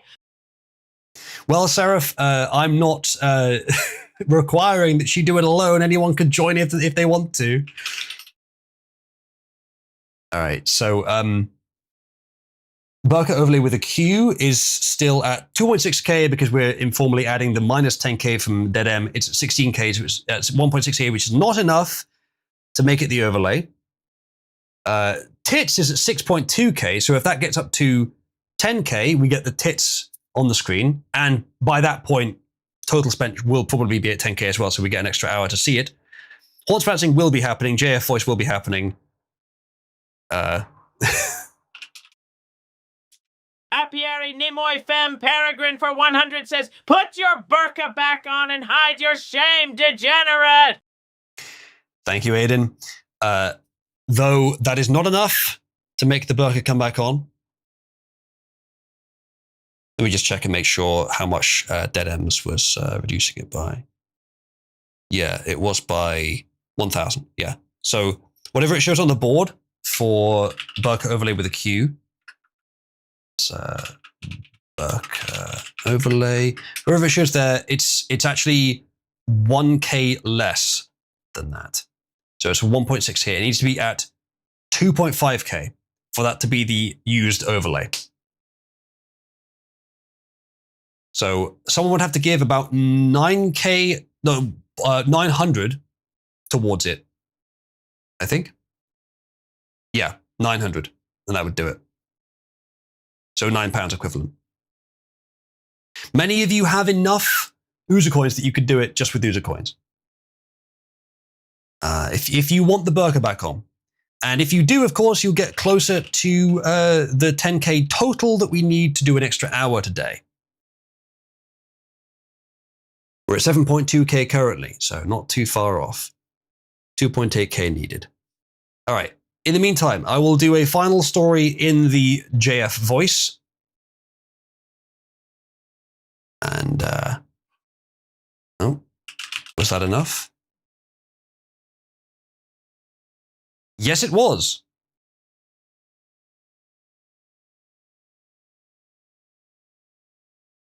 Kaiserholt only cheers 69,420 for the most importantly pointless reasons.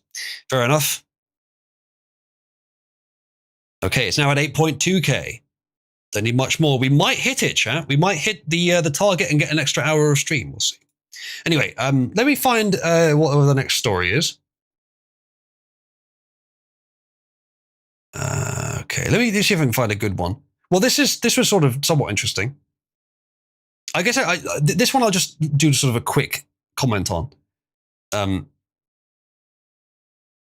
So this guy says, Shetland is far closer to Norway than London, yet look how totally disconnected it is, because generations of English politicians have never understood Scotland, never invested in it, and we have not the European links we should have created. So this is what his argument is that's how you'd have to travel to get from the Shetland Islands to, I think that's the Shetland Islands, to Norway. So here's the issue is there might be a point to this. There might be a good argument here. Unfortunately, the problem is the Shetland Islands and that part of Norway are both very rural and very remote. And that, breach of ocean, of sea there is not tiny. It would take a while to get a ferry across that, I think. So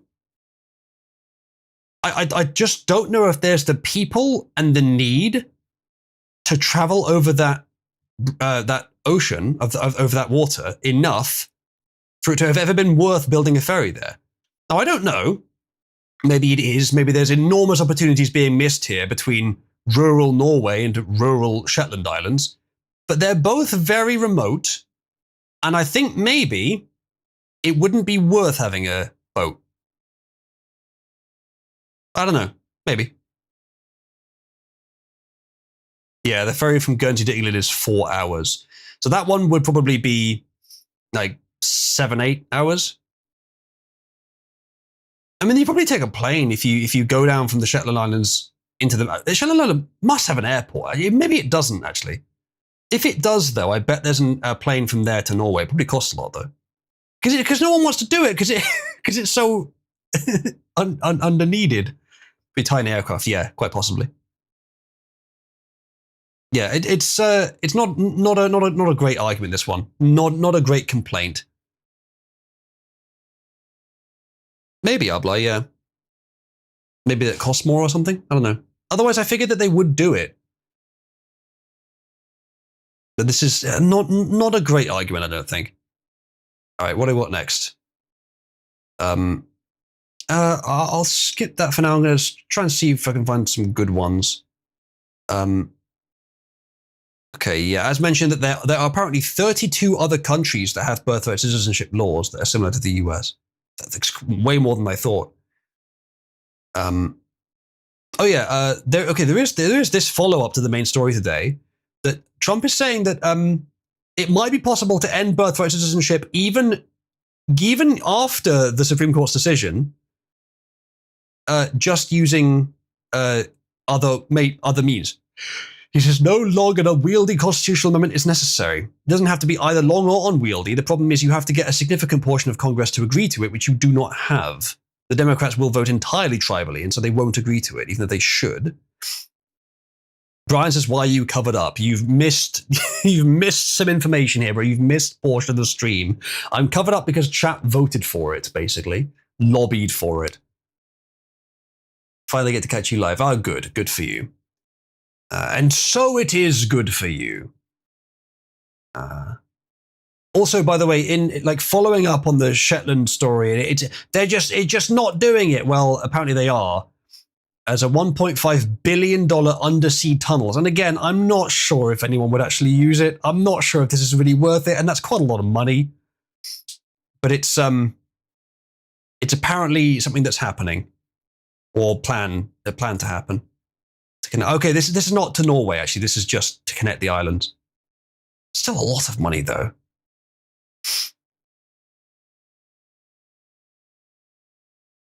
Remind me who Benedict Arnold is? I've forgotten. All right, chat. Don't forget that you can use the system to troll people into paying money for things, because it wouldn't cost that much to make the burger go away again. And then they'll probably try and get it back. Now, let's have a look. Burger overlay is at 3.6K, and we're taking 1K off because of Deadem's informal denouncement of it. So it's at 2.6K. If someone were to denounce Burka overlay and then cheer for like 180, I think it would be, but 200 to be safe, the Burka goes away and then they're going to have to try and get it back. Like, you control people with this system. Kaiser hold for 50 says Super Burka. Thank you, Chris. I just was asking where's my JF voice. I was going to try and find like a good story to wrap up on that I didn't just have a really quick commentary on to do the JF voice with. I've got a lot of options here as well. I'm going to try and find the best one. Okay, that's again on that. Okay, that's not that interesting. That's a little bit interesting, but probably take a while to look into the details. That's also interesting, but not that relevant to JF.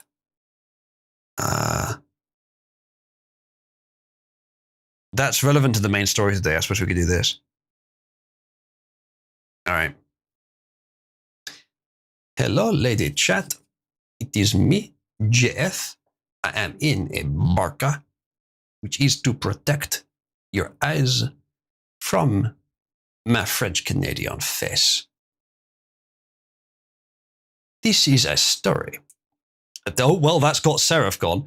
This is a story about 20 Californian hotels which were raided for using locations as Chinese birthright citizenship factories, adding real fuel to the fire of the rat's opinion on the Supreme Court's decision. The operations involved companies marketing luxury maternity hotels to wealthy pregnant women, primarily from China, with packages costing between $15,000 and $80,000. You see how reasonable I am with my prices. Services included housing, transportation, food, visa coaching to conceal pregnancies, and post-birth assistance with the primary goal of securing U.S. citizenship for newborns through birthright citizenship. Mothers typically returned to China shortly after delivering, while the child gained automatic U.S. citizenship. It's not good.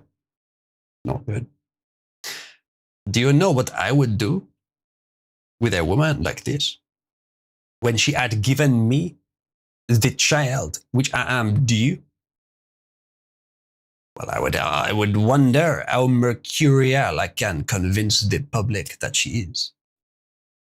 And then I would let her go on a stroll. Maybe lose her in a hole. But don't tell the public that. And don't tell the RCMP that.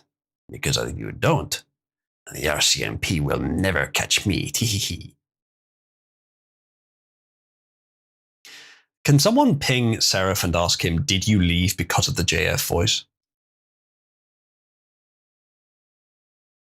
Brian. Hello, Lady Brian. You say this is an accurate voice. I do not know why, as a British man, I am somehow able to do a perfect Quebecois accent. But apparently I can. This is either a curse or perhaps a blessing. But one Lady Nachos is determined to convince me that it is a blessing. Speaking of funny voices. Dead M for 150 says no sand blanking. Whatever that means. You actually, was that actually for 150? Oh, for 150 it was. No, oh, okay, I get what you mean. No sound blanking. Have you done denounce Burka? Because if you have, then it should work. Yep. It's now at 2.4K. The board shows 3.4, but again, to remind you, we're counting Dead M's informal no Burka contribution as being a denounce. So yeah, it's gone again. The Burka has been defeated. However, as much as that did happen and was effective and would probably convince them to put it back on if we had the time, we're going to wrap up. Although, that said, we are now going to do just a few rounds of Honspons because that also hit over 5K. So we'll do that. So the stream will go on for a bit longer, just not with news. So if during that time you would like me to be burkered, you can once again lobby in favor of it. It's only about 150. You'd need to push it back up again to get it to the necessary amount. Be burkered indeed. So, ladies and gentlemen, it is Honsel Bonsel time. So let me bring up the thing. Where do I put it? It's there. Yep, that's great. Right. Credit to Melcatillo for creating this Cabal-themed horse-bouncing game. Excellent work, Melgatillo. He's not currently here, but excellent work anyway. Can we burqa the horses? Not easily. But theoretically, it could be done. I do not have that power at this time. Dead M for 100 says, I love the horse bouncing. I don't know what happened at the end there. But yes, horse bouncing is easily met the 5k requirement today. We're at 8.5k overall, actually.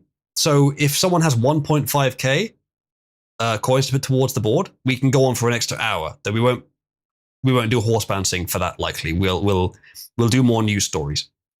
We're almost at 4 hours anyway. All right, there was another contribution, it looks like. Wendy for 5 quid says, free Wendy. Thank you. Free Wendy indeed. Where did you send that? Must have been a different channel. We're at 9k currently. Christian would not approve of his likeness, methinks, says Brian. Which one do you mean? Discord's dying for you, is it? Okay, interesting. Well, at least you're here. That's good. Okay, we're at 9k, chat. We're quite close. Okay, right, good. Let's get started then. We'll just do a few rounds, and then we'll reconvene in Cabal for watching stuff afterwards. So, thank you.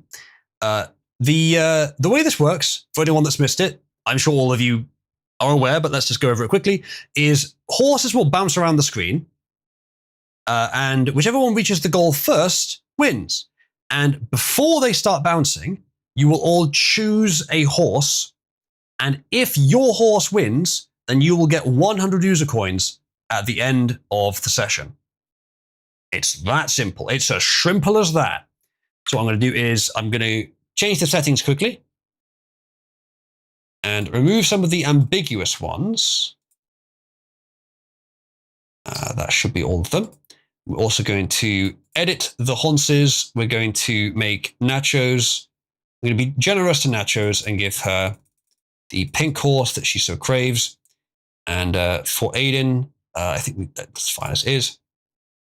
Toggle time limit, because I think it's a bit more fun when the rounds don't last too long, 1 minute 30. Then we will get started. So, random map. This is the one with everyone. I was going to try and skip this actually. So don't worry about voting on this one. Let's call this a warm up to show people who might be new how it works. Thank you, Brown Shows, for making that a quick round. Okay, fantastic. Right, next round.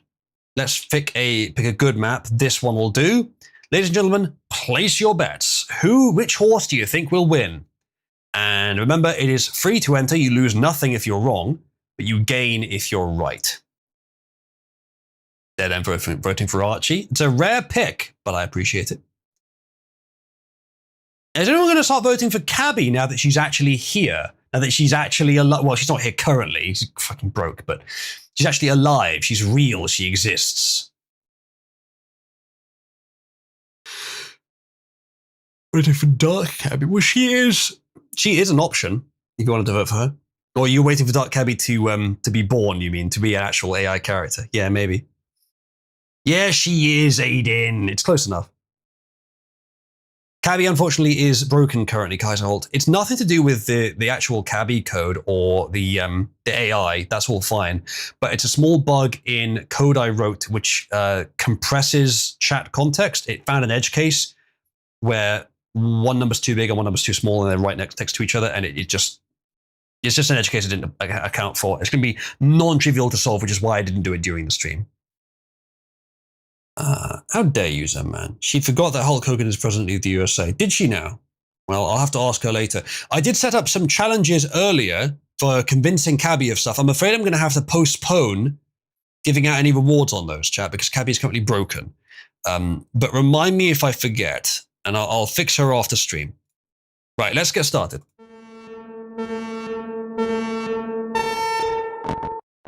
And they're off.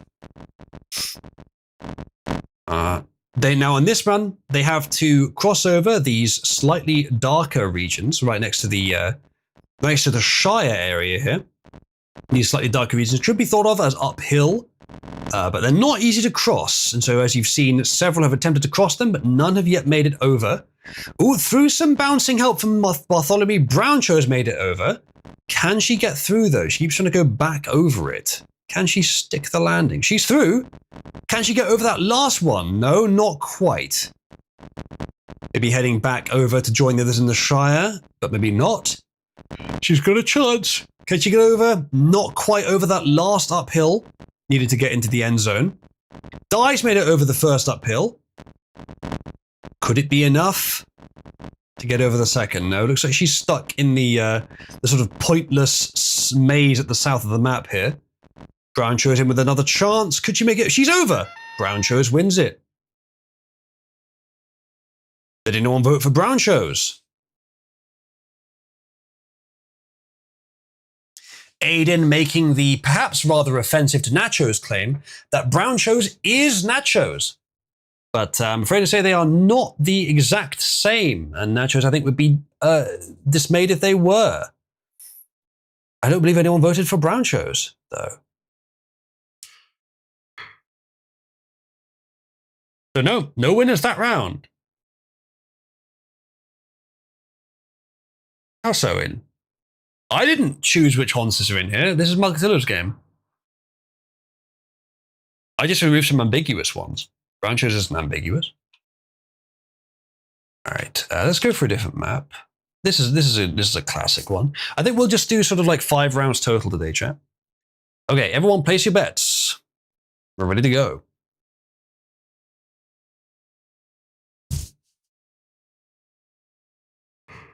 I'm quite tired. We will be wrapping up very soon here, chat. Okay. Ready, folks? And go.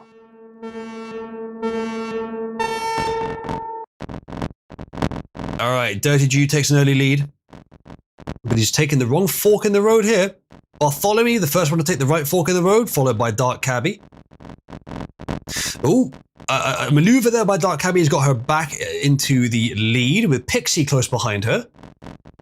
Pixie with a lucky bounce from from Dark Cabby there is gone the right way, but is falling out of the right way. Could she make it back in? No, Dark Cabby with a chance here now. Into the next frontier. Pixie and Dark Cabby both in the area. Now many joining. Cabby and Di both there. Could they make it? Looks like a decent chance for Cabby, a better chance for Di. She looks like he's very close to entering the end zone. Very close, but not quite into the end zone. Another chance now.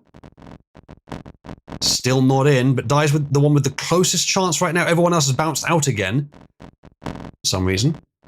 Cabby making her way back towards the end, but still a way off. Could it be Di? Could this be Di's time to shine? Di's into the end zone. Looks like it's going to be Di. And there she is. It's Di. Who voted for Di?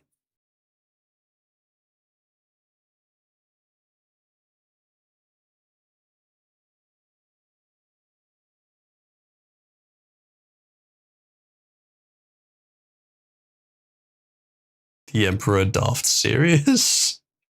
The fuck? Okay, Kaiserholt apparently voted for Di. Let me just check. Yes, you did. I don't believe anyone else did, though. Tell me if I missed anyone, but I don't think so. So, well done, Kaiserholt. I shall add you to the horse winners.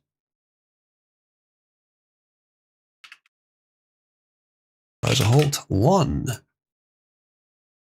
Okay, good. Next round. It's a good map. Ladies and gentlemen, place your votes. Place your bets now. Vote your places. Hons, your bonces.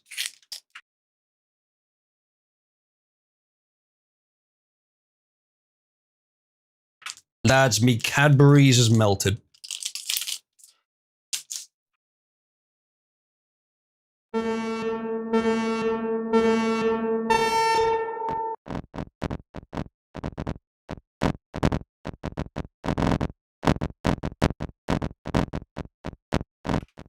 Right. Any volunteers from the audience want to take over the commentary for this one? I didn't see that, no, Aiden.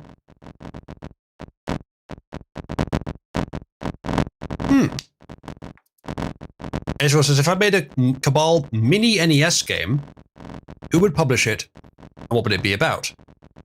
I don't know about publishing it. You can just publish it yourself on itch.io.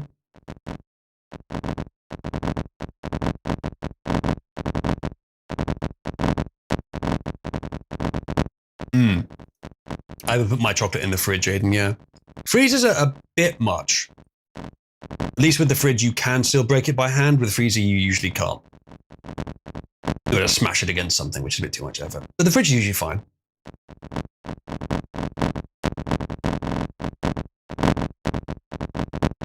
Alright.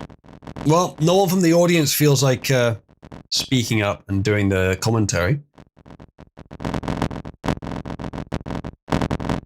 It would be about the continuing adventures of Cabby. Sure, why not? Let me just check that in. I think you might be actually. Didn't I give you permission to heckle? Oh, I guess I didn't. Never mind. Yes, the timer is turned on, Michelangelo. I deliberately put it a bit lower than the default. It looks like it's going to be Archie. It's Archie.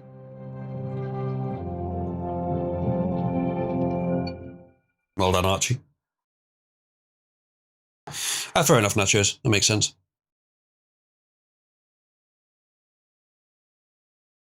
It's apparently a... what is that? What platform is that? Oh, only in arcades. It was called Cabal. Interesting. Up until the Ring of Fire forces the Haunts into a corner. They can go off the map. You can see that. You can see right now, actually, Nachos and Bartholomew are in the total collision area, the black area. So yes, Archie won. Dead M, did you vote for Archie? You did. No one else did. Well done, Dead M. You get the round.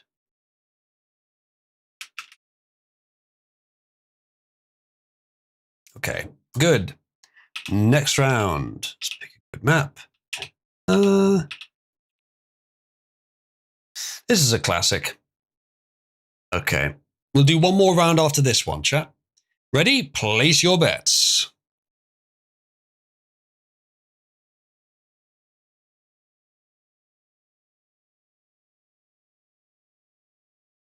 Aiden tries to spell white challenge. Difficulty impossible.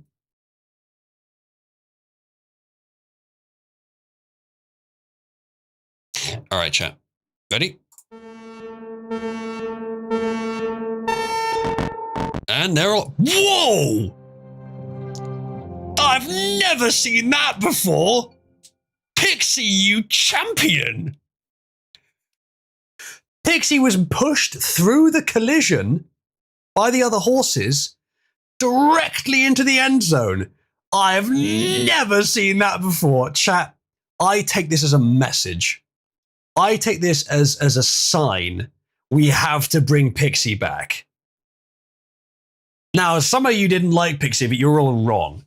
I know my girl Nachos and I, we're in complete agreement that this is a sign that Pixie demands life. She demands to return. Double points for whoever voted to Pixie, says Mufaki. I don't think anyone did, unfortunately. Bring back Pixie, indeed. Abla, is that new Pixie fan art? I do appreciate it. Oh, you did? You did vote her, did you? Okay. That's rare. She almost never wins, actually. Oh, yeah, you did vote for Pixie. I don't think anyone else did. Nope, just you, Mofaku. All right, I'm going to give you the points.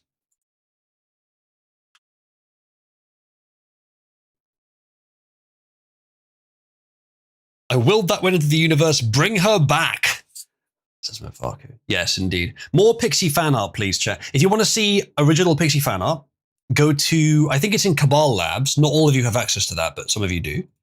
In Cabal Labs, and I think Pixie's in there.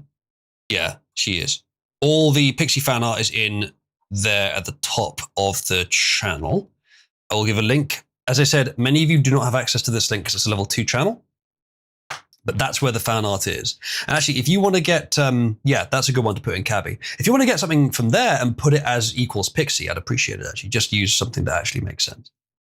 Is there an Urza bot? No. I want to make original characters. I don't want to make existing characters. Because I think like there's services where you can talk to characters that are, mostly they're like Twitter users or something, based on their Twitter. But you can do that already with existing people.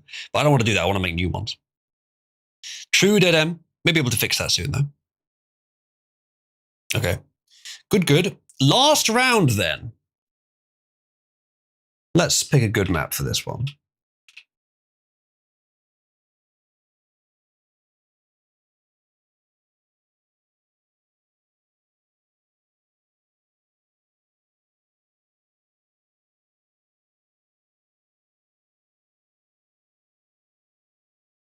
I suppose this one is fine. It's the one we started with.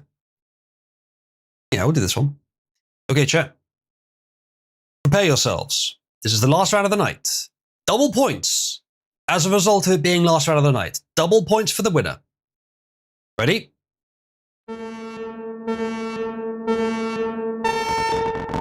And they're off. Dirty Jew taking an early lead, followed by Bartholomew. Archie taking up the rear. Archie moving into second place. They're getting stuck in a rut. Brown chosen. Oh, Dirty Jew's already won. That's good, Ezreal. That's good. Dirty Jew wins it. I believe Kaiserholt is implying that he did. Yes, Kaiserholt did. No one else did, I don't think. Nope, just Kaiserholt. So I'll add that. He won 2, that means. So that was a pretty quick last round. But do you know what that means? Do you know what this means for a certain someone? Yeah, Mafaku's got it. Nachos didn't win a round this session, which means he has to put on the glue hat. Okay. Well done to the winners. Oh, I should mark, actually, that that's 2...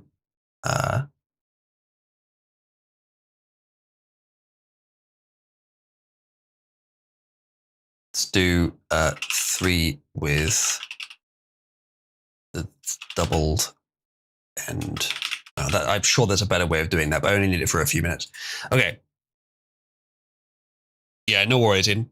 Well, thank you for joining me, chat. We're going to wrap up the stream there. I will see you all, I hope, in Cabal shortly after the stream. And otherwise, I will see you again on Thursday for the next stream. I don't think I have anything else to announce. But you remind me about the rewards I stated for Cavi earlier for persuading her of stuff. And I will check. If she doesn't believe the things yet, if she doesn't believe the president thing yet, then there'll be no rewards today anyway. But that can be an ongoing challenge, maybe just while I'm streaming. But then before every stream or before some streams, I'm going to ask her who's the most fun person in Cabal and give some coins to that person. So that'll be by next stream if I remember. Thank you for joining me. I'll see you next time, or I will see you shortly in Pit 1, where we shall convene and find something fun to watch together. Good night, everyone.